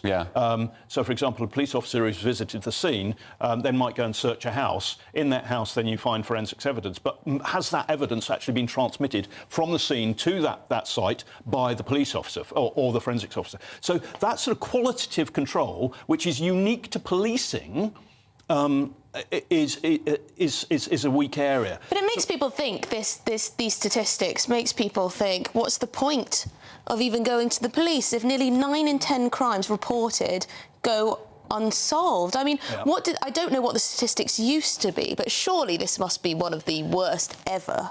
Well, that's why HMI constabularies has called 22 of the police forces inadequate. And we do not want an inadequate police force, folks. We want a highly professional, competent one that is, again... Well, talking of professionalism, Emma, isn't it the case that, yes, the police may be understaffed, under-resourced, but also, in terms of the optics, they don't help themselves sometimes, do they? With all these, getting involved in pride, community events, taking the knee. I even saw one, I think, waving a Palestinian flag during the process, or at least posing next to one during the other week in London. When they are struggling on doing the basics, that kind of stuff doesn't help, does it? So I think there's two things here that I would separate. There are policing of protest that usually is done in a friendly way. I've been on many, many protests in my life. It would be unsurprising to you to hear. I've pushed in my buggy on CND marches in the 80s. I know where I know you from. And usually, actually, the relationship between protesters and the police has changed massively, and it used to be quite antagonistic, and that led to problems. So now it's much more friendly. There is a difference between that kind of policing, where I think there really is an argument for it behaving in that way, and the kind of policing which I think is a replacement for social order issues, where people are knocking on people's doors because someone's got upset about something on Twitter. I think we're done with the softly approach. I genuinely think people should fear the police, because at the moment, in some areas of our country, I think there's a difference. In some areas of our country, I think sometimes it feels as though, and this may be unfair, but it feels as though the police are fearful. I don't think a protester should fear the police, because a protester has they should feel protected, so the bad ones should that's what I'm saying. There's a difference between the kind of community policing you see on a protest, and whatever that protest is about, I would want the police to behave in the same friendly and helpful manner. So whether that's a pro-Brexit, anti-vax protest, neither of which I would agree with, or whether it's something that I would absolutely go along with, some sort of CND march. Those should be policed the same way. Fear, I mean law-abiding people but in terms of the people who... But criminals should fear. I was given a polo shirt by somebody from the Royal Ulster Constabulary, and it said, "Feared only by the guilty." And I think that's appropriate. We need police officers. No police officer would want to be feared by innocent people. Innocent people should be able to turn to the police in absolute confidence. Innocent people going about their lawful business shouldn't be feared. But I think this goes back to the previous point, because there is no institutional training. You go to the armed forces, you go to a training centre, you are living with the people that you are going to work with, you are trained together. There is an institutional culture and identity that is built up. When you take that away, as has been taken away from the police by the closure of the regional police training colleges, you also take away that sort of institutional culture. You see police officers who are, frankly, incredibly scruffy, untidy, they've got dirty boots. People might say, well, that doesn't mean that they're not an effective police officer. No, correct. But in the image in the eyes of the police, of the public, it looks really bad. Shabby. Also unfit and, dare I say it, overweight. I mean, how are you expected to catch criminals on the run when you can't even get out your chair without I don't know. help? Tosh Lyons always seem to manage it on the bill. That's what tasers are for. I'm joking, of course. Now, back to the New Year's honours list, because the government has said, in their own way, that more women should have been nominated for the top honours. So this year, only 42% were women. What do you say to that, Ben? I say more power to the women. However, I am a bit miffed with... I'm going to revisit a row we had last week about England women's goalkeeper Mary Earps, who has received a gong. For what? I don't know, because only 2 of her teammates from the England team that made that World Cup final against Spain have been honoured. The rest of the team seemingly ignored. By the way, she didn't win anything. England lost that final. Her claim to fame, I guess, is this picture here, where she engaged in a foul-mouthed tirade against a Spanish player, which caused a lot of controversy. But why has Mary Earps, Emma, been given a gong? Because she's been the best female goalkeeper we've had ever in our country. But she's not, what's she won? She got us to a World Cup final. When have the men done that? Not since 1966. I'd argue second place is the first loser. And by the way, you can't compare... Ben, you're such a misery. You can't compare the men's game to the women's game. Because... I will take Mary Earps getting a gong over half the people we've talked about today. Honestly, she has got to the top of her profession. Henry, you're looking sheepish in the corner here. What is well, yeah. Henry's like, how should I play this? Yeah, I'm really not sure. He's in the trouble I've just It's not often I'm got 2 redheads on the sofa with you. But first of all, I don't really follow football. OK, excuses. No. But look, I think we go to the meritocracy thing, and sports personalities should not be given gongs. I've got an issue, for example. Sorry to those people, wonderful, incredible people who've won gold medals in the Olympics and then gone on to get an MBE and OBE. Yeah. They've already got a gong for what they've done. If they've done anything on top of that, give them an award for that rather than anything else. There is a case that is projected for being a role model. So in this case, we've got potentially, apart from the foul-mouthed tirades, we've got a role model in sport, attracting women to women's football, which is great. But do do we award? It's back to the general conversation. What is it for? Is it for being a role model? Well, who then judges what a good role model is and a bad role model? Yeah. It's a very difficult thing, and maybe it's a conversation that we always have and we never have a conclusion to. But she has no doubt, and the rest of that England women's team done amazing stuff for female football. An Arsenal-Chelsea game the other week at the Emirates, a women's game, attracted nearly 60,000 fans. Wow, which really? Is, which is near full capacity. So I must say I'm a bit surprised at that. Yeah, I've never been to a women's match. You might enjoy it. I might enjoy it. Maybe I'll go. Get me a ticket. Maybe not as good as a men's Christmas. match, so the standard might be a bit... Well, I've been to lots of men's matches, so perhaps I should, go for the female support, girl power. Yeah. There is that argument that she's done amazing stuff for the game and inspired young girls, but my own opinion is that, you haven't won anything. You were the first loser. Do you feel like women are taking too many of the top everything? No. I think, look, I'm joking. She's trying to get that clipped up for the internet. I would never want to do that. I think, sometimes there is a great honour in being a great loser. And I mean sort of honour as in not gong, but, it is an honourable thing to lose honourably, if that makes sense. In a classy way. And and that's inspirational as well. A lot of people, accept defeat with really bad grace and bitterness. And so there is that as well. So, it's... we'll always have this conversation. Henry Bolton, Emma Burnell, thank you very much. Are you a good loser? I don't like losing. Publicly, I will shake hands and, of course, on the surface, be very graceful. But when I go home or in private, I will, I'm my own worst critic. So, no, very, very competitive. Well, there you go. A bit of competitiveness is a good thing. Yeah. Right, just before we move on, how would you like to win £10,000 cash, brand new tech and shopping vouchers? Well, you could be the winner of our very first Great British giveaway. Here's all the details of how you could make those prizes yours. Make sure you don't miss your chance to win 3 brilliant prizes in our Great British giveaway. Prizes which can make your new year start with a bang. There's a totally tax-free £10,000 cash to be won. Cash to spend however you like.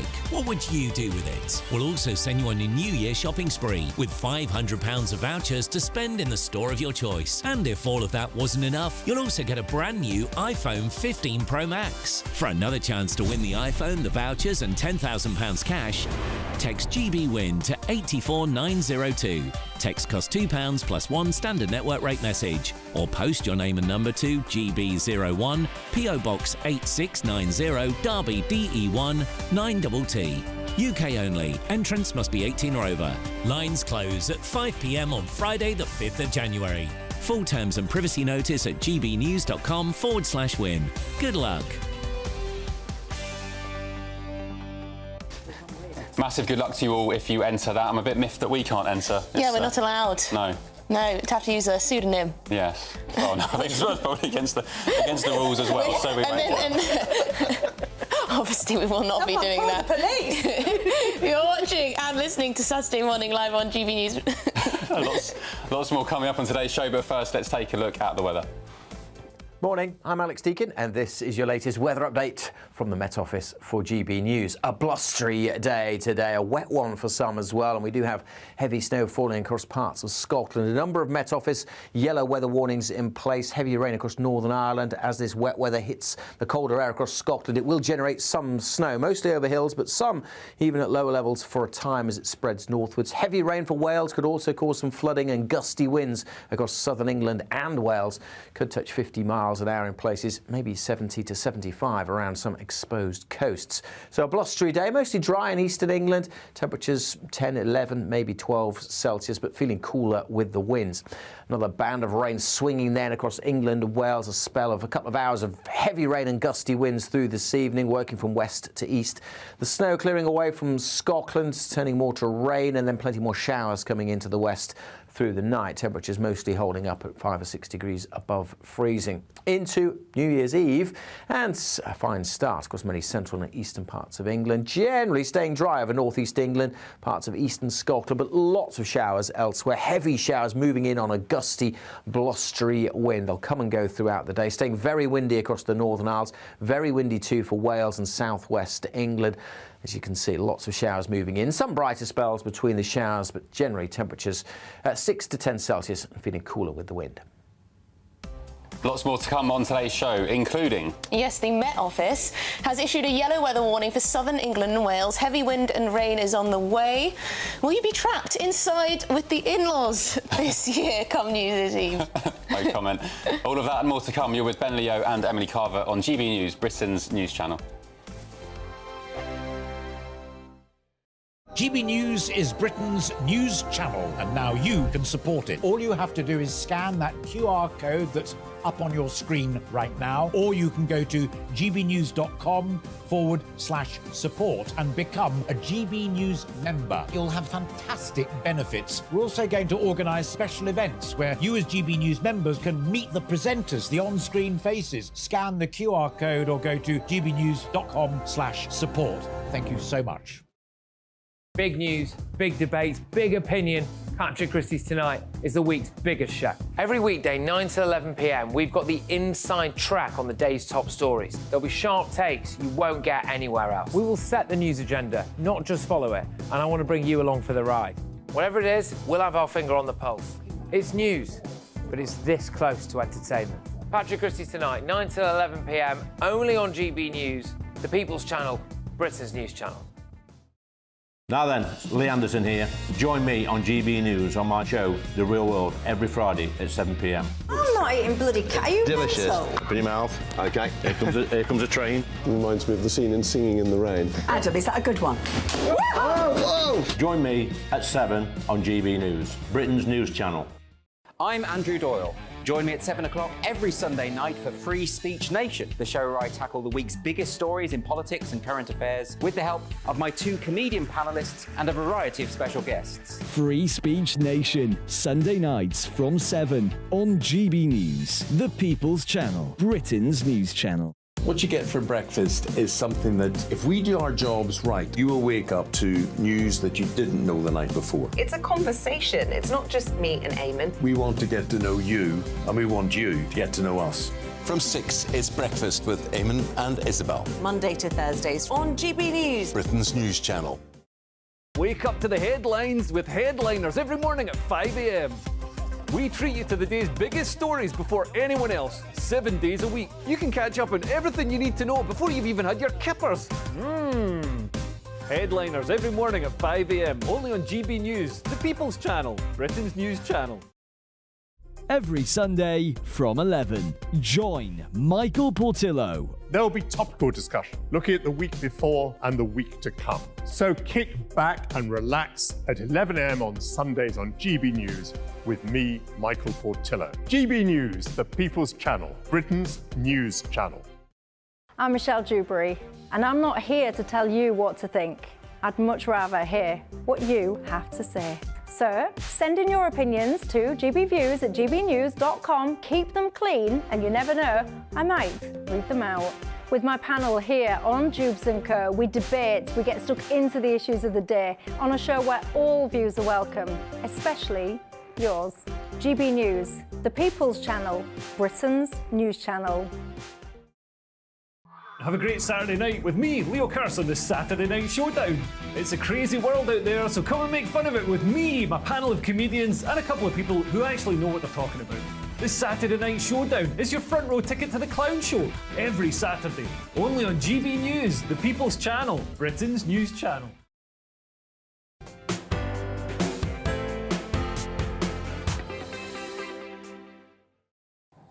Welcome back. We're fast rattling towards 11:30. You're with Ben Leo and Emily Carver on Saturday Morning Live.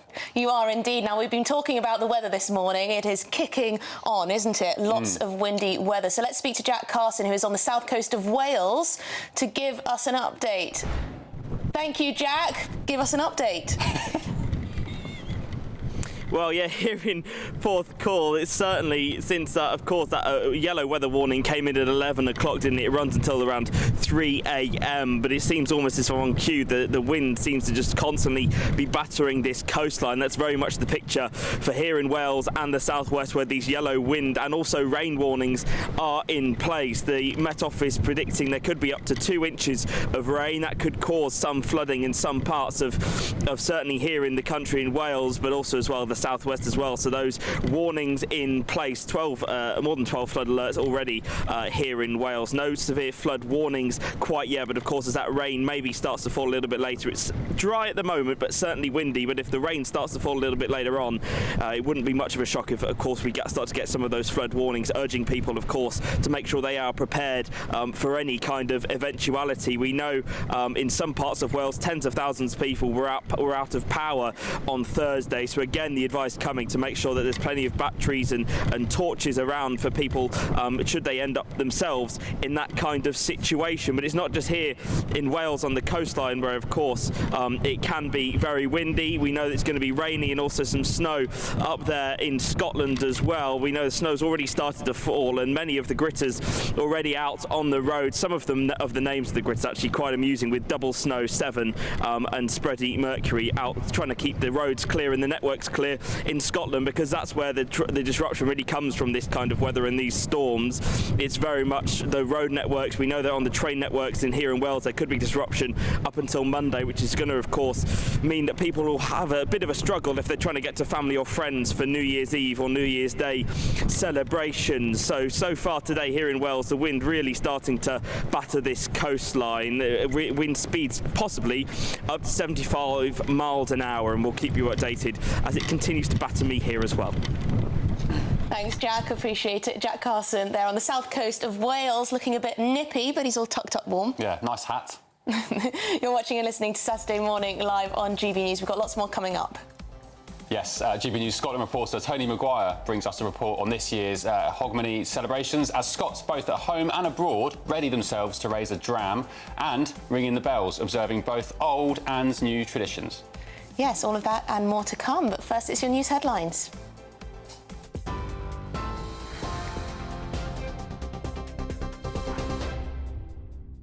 It's 11:32. I'm Aaron Armstrong in the GB newsroom. The UK is bracing itself for more bad weather and travel disruption, with rain, wind and snow on the way. The Met Office says yellow warnings are in place until 3 a.m. tomorrow, New Year's Eve, with travel delays highly likely. Forecasters are expecting around 20 centimetres of snow in Scotland. Meanwhile, a flooded tunnel under the Thames has caused the cancellation of Eurostar services from London. The bad weather's left thousands of passengers stranded at St Pancras Station.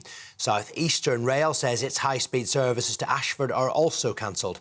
Those planning to travel by rail today are advised to check with their local service provider, as bad weather continues to impact trains across the country.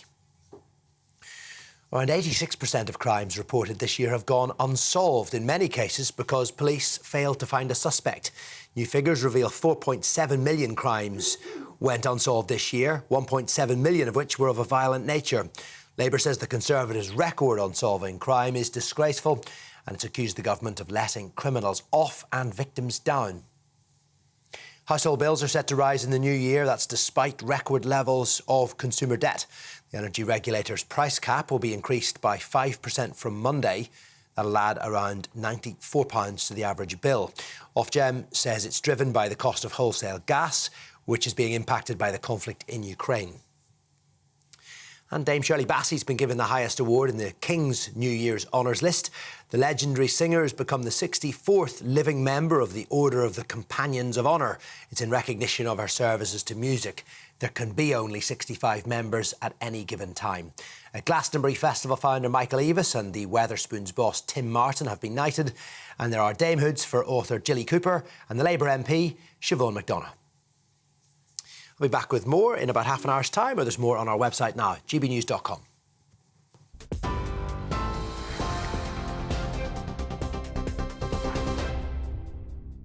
Welcome back. It's 11:34. You're with Ben Leo and me, Emily Carver, on Saturday Morning Live. Let's take a look at your emails, shall we, and messages. One here from Paul about Margaret Thatcher. Good morning, Paul. He says, "Dear Ben and Emily, you are both too young to remember the 1980s, but I experienced Margaret Thatcher's 3 terms firsthand.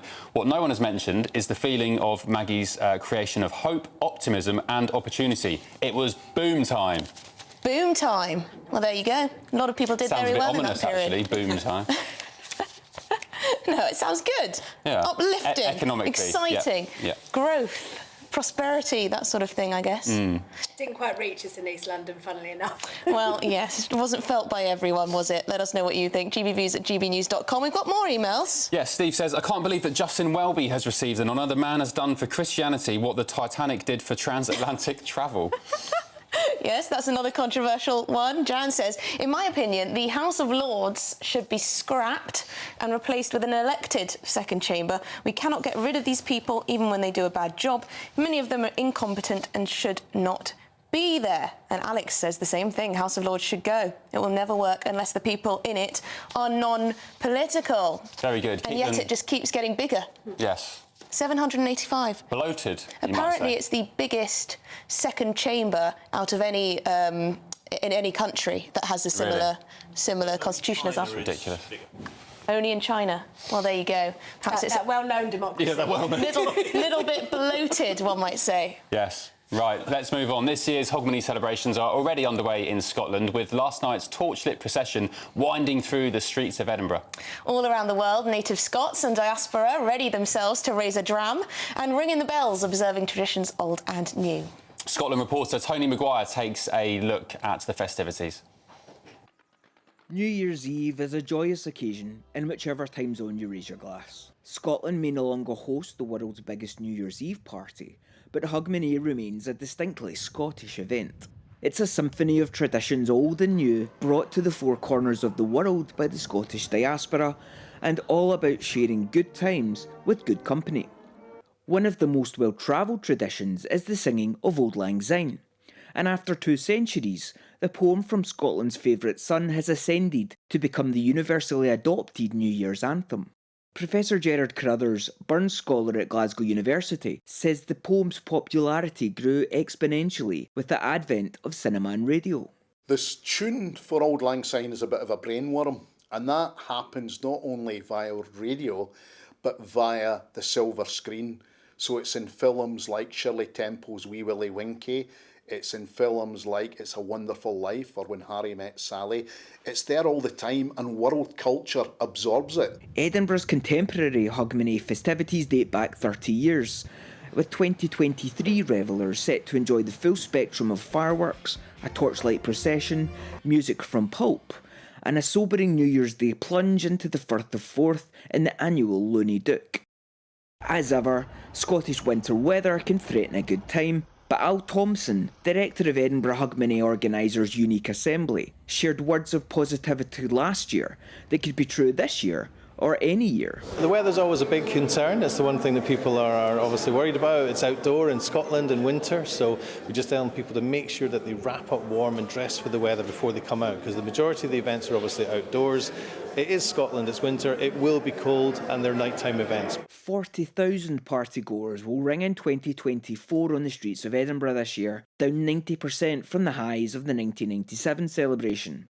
Come wind, snow, rain or hail, this Hogmanay festival will still see tens of thousands party through the night and feeling like anything but common people. Tony Maguire, GB News, Edinburgh. Well, if you're heading out to celebrate, hope you have a lovely time. What are you doing for New Year's Eve? I am working the next morning with Bev on Britain's Newsroom, so a very quiet one, maybe a sparkling water. A sparkling water? With a bit of squash mixed in. Oh, that would be rather nice. You? I'm having a quiet one too. Anyway, you're watching Rock and roll. Let us know what you're up to, gbviews@gbnews.com. You are, of course, watching and listening to Saturday Morning Live on GB News. Lots more coming up. Yes, would a Labour government under Keir Starmer, drag us back into the EU? They're the claims of Deputy Chairman of the Conservative Party, Lee Anderson. All of that and more to come. You're watching and listening to GB News, Britain's news channel.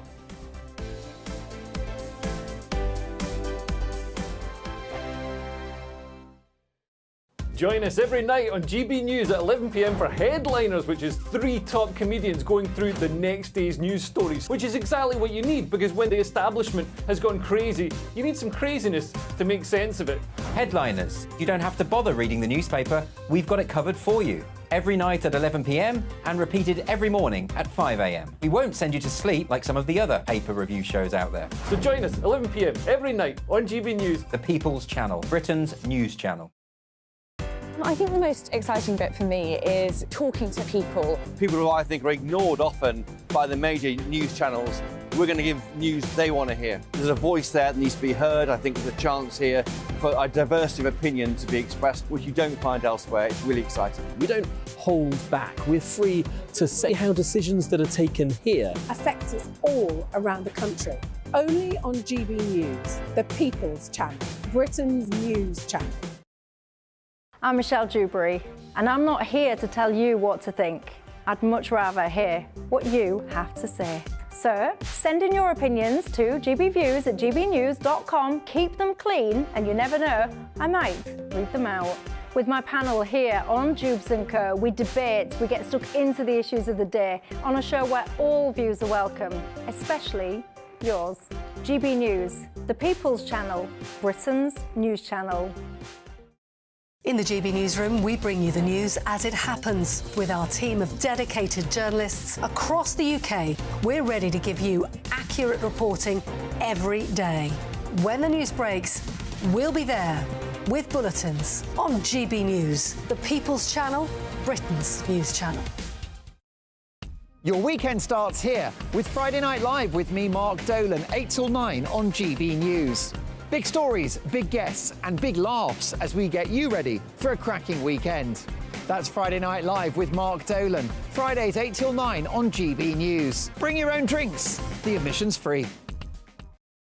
Good afternoon, Britain. Good afternoon, Britain. Join us, Tom and Emily, To find out what's happening in the heart of Westminster. and why it matters to you. Weekdays from midday, we bring you the most compelling stories from across the United Kingdom. And from your doorstep to our inbox. That's right, we want to hear from you. GB News, Britain's news channel. Big news, big debates, big opinion.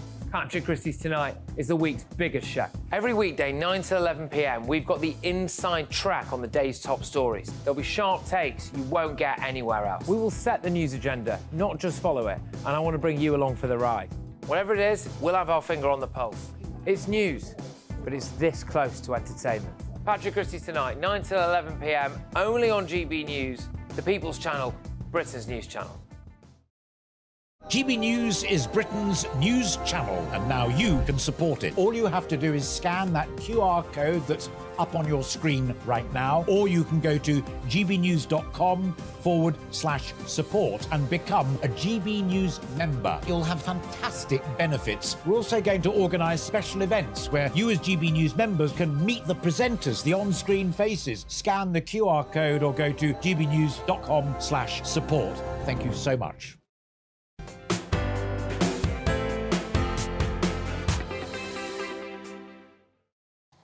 Welcome back. It's 11:43. You're with Ben Leo and Emily Carver on Saturday Morning Live. You are indeed. Now, would a Labour government drag us back into the EU? Those are the claims of Conservative MP Lee Anderson, who says Keir Starmer's party is recruiting an army of Remainers to take the UK back into the 27-member bloc. Yes, according to analysis of Labour candidates' selections, more than a quarter are formally endorsed by the Labour Movement for Europe, which is pushing for the party to negotiate access to the EU single market. This has also caused Lee Anderson to claim that Sir Keir Starmer's hand-picked candidates are actively campaigning to reverse Brexit. Henry Bolton, is this a Remainer coup coming on the horizon? Yes. Yes. It's not so straightforward, but the answer is yes. And one of the things that I've always said is that because the Leave camp never presented a clear national vision for where Britain would go post-Brexit, never presented a plan or clear policies to achieve that vision, it would give Remain a space to organise themselves and come back. And that's what I think is going to happen here. I don't think a Starmer prime ministerial sort of role is going to say, we are going back into the European Union. What will happen is closer and closer alignment rather than divergence, to the point where there is very little difference. And people might say, what's wrong with being integrated with the European market? Then that, you know, I get that. But there are strings attached. And it's those strings that we campaigned to leave because of. And those strings are the ones that actually prevent us from taking sovereign decisions. We've got a choice. Either we allow those strings to pull us or we make our own decisions. And Britain is actually making good headway at the moment outside the European Union. If there is one thing Keir Starmer seems to be good at, is flip-flopping on his policies. He might say he's not going to do it, he's going to do it. That's a fact. Now, Emma, I sense that you might think the comments from Lee Anderson are a tad ridiculous or exaggerated. But it's not that much of a stretch, is it? If more than a quarter of Labour candidates for the next election are endorsed by the Labour Movement for Europe, that would suggest that they're perhaps the types of people who would want to push us back into the European Union. OK, well, there are several things here. First of all, there's no such thing anymore as a Remainer. We've left. You can't remain in something. OK, well, one of the candidates said only last year he was embarrassed to use the blue British passports issued in the wake of Brexit. There are candidates who have very strong opinions on Brexit. In terms of the Labour Party, just a quarter is actually what surprises me, because the Labour membership overwhelmingly, membership not votership, and there is a difference between those two things, but the Labour membership was overwhelmingly pro-Remain during the referendum and has remained more pro-European than the memberships of other parties. Now, in terms of the national polling, there's been a shift again towards wanting to have a closer relationship with Europe, and that is probably where Keir Starmer will take us. Now, that will not mean anything like rejoining. It will mean probably more alignment than Henry would be comfortable with. But in terms of a Remainer coup, I can tell you that the friends of mine who would love us to go straight back in tomorrow, and then I have to explain that that's slightly more difficult than you might think, are actually really disappointed with where the Labour Party stance is on Europe. If this is about attracting a whole bunch of people, given that where the polls are, given that there is a group of people out there, they are feeling that Starmer is not talking to them enough, never mind too much. I mean, you say there's no Remainer coup, but I'd argue there has been a Remainer coup since 2016. Brexit's not been allowed to start. We've not been allowed to get off the ground. Whitehall and what some people would call the blob, I'm not a fan of that term, but, you know, civil servants being obstructive, the courts, people like Gina Miller. Leave failure is different from Remainer coup. Right. I'm just sorry, it just is. That I agree, but I do agree with that, but when you've got the former head of the civil service in the Foreign Office, the permanent secretary in the civil service is at the time, Simon MacDonald, who says that we should sell our 2 aircraft carriers, we should give up our seat on the United Nations Security Council to the European External Action Service, the foreign ministry arm, if you like, of the European Commission. When you've got things like that, and when he says Brexit was an absolute disaster,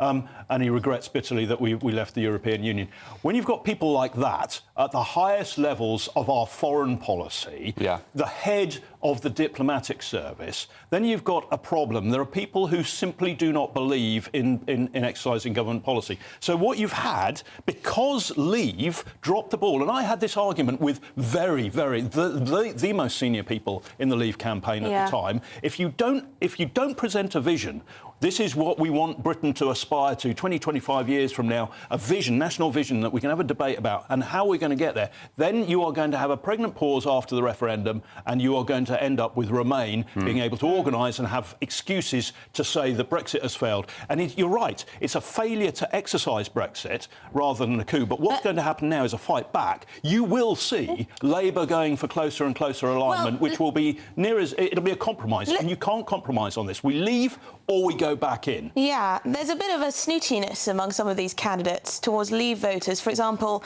one here standing in Bolton North East suggests that Leave voters need to be educated about the EU.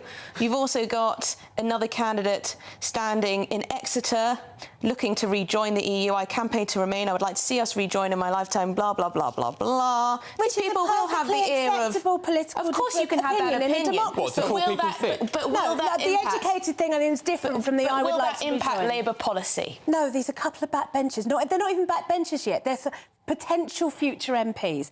There will be an ongoing discussion we will be talking about what our relationship with Europe will be and will look like for the rest of my lifetime. And I'm not even 50 yet. I know I don't look it right this morning, but we are going to be... This is going to be... And where we get to... And frankly, Henry, I think you're wrong. I think compromise is where we all need to come to in order to get to a point where the whole country is pulling in the same direction. And that means people like me accepting that we haven't got everything we wanted. In fact, we got very little of what we wanted.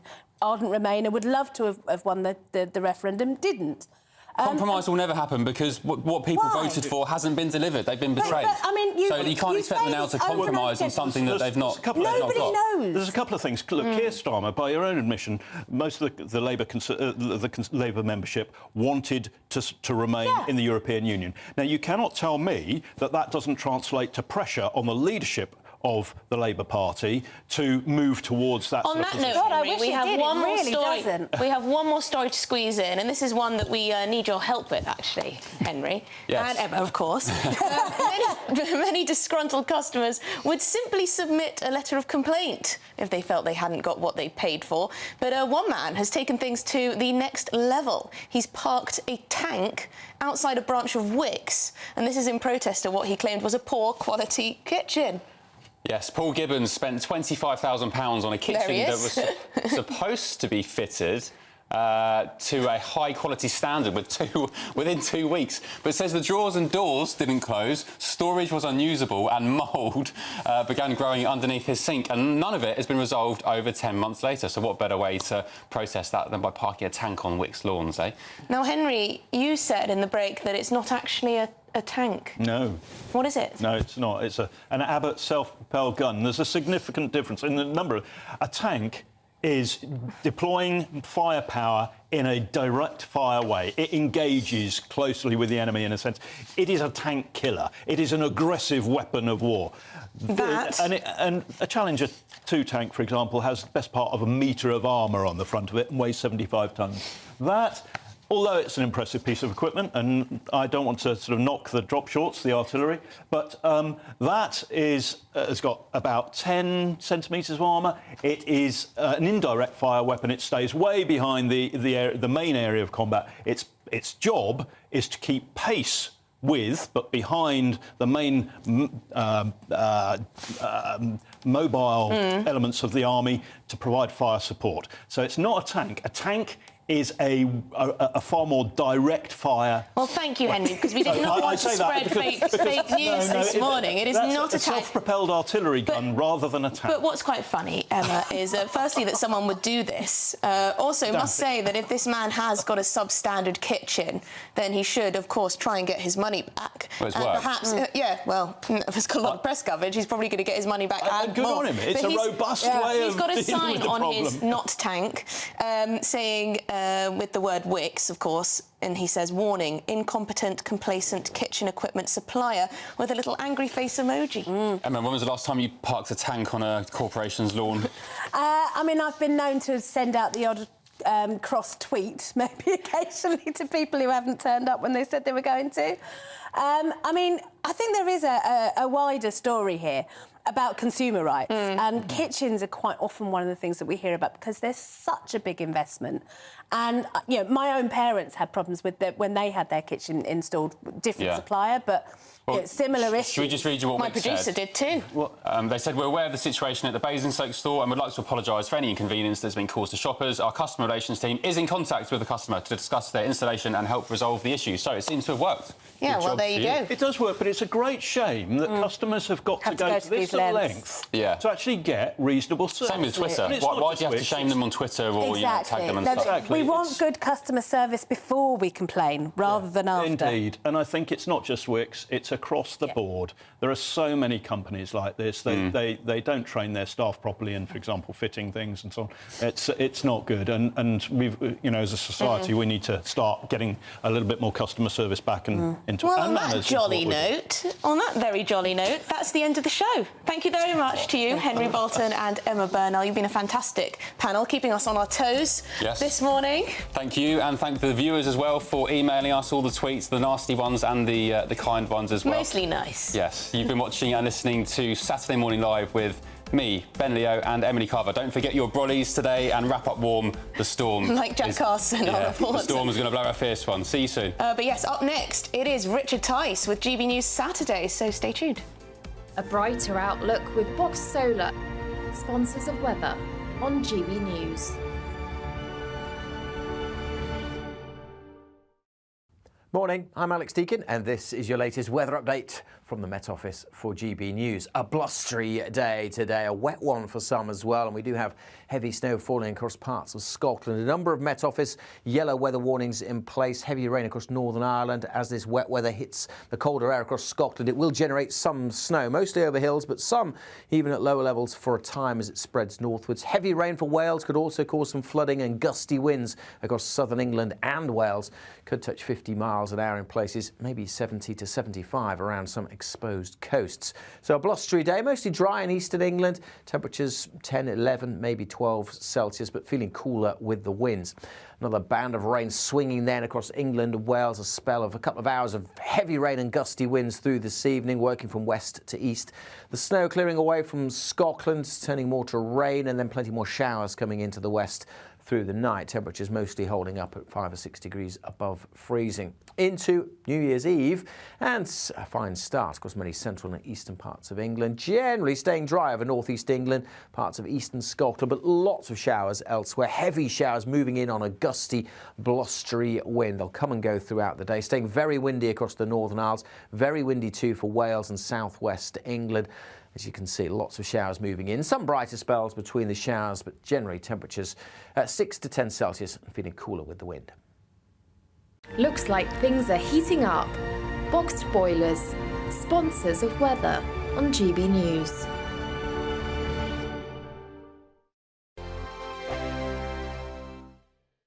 Wake up to the headlines with Headliners every morning at 5 a.m.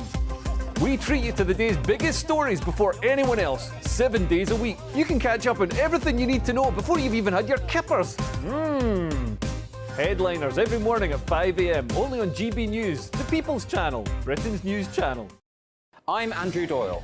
Join me at 7 o'clock every Sunday night for Free Speech Nation, the show where I tackle the week's biggest stories in politics and current affairs with the help of my 2 comedian panellists and a variety of special guests. Free Speech Nation, Sunday nights from 7 on GB News, the People's Channel, Britain's news channel.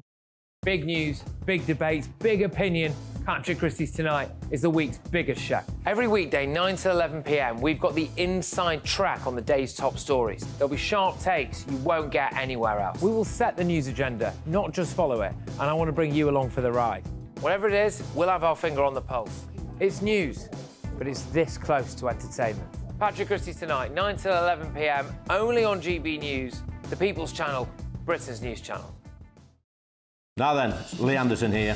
Join me on GB News on my show, The Real World, every Friday at 7 p.m. I'm not eating bloody cat. Are you delicious. mental? Open your mouth. OK, here comes a train. Reminds me of the scene in Singing in the Rain. Adam, is that a good one? Whoa! Join me at 7 on GB News, Britain's news channel.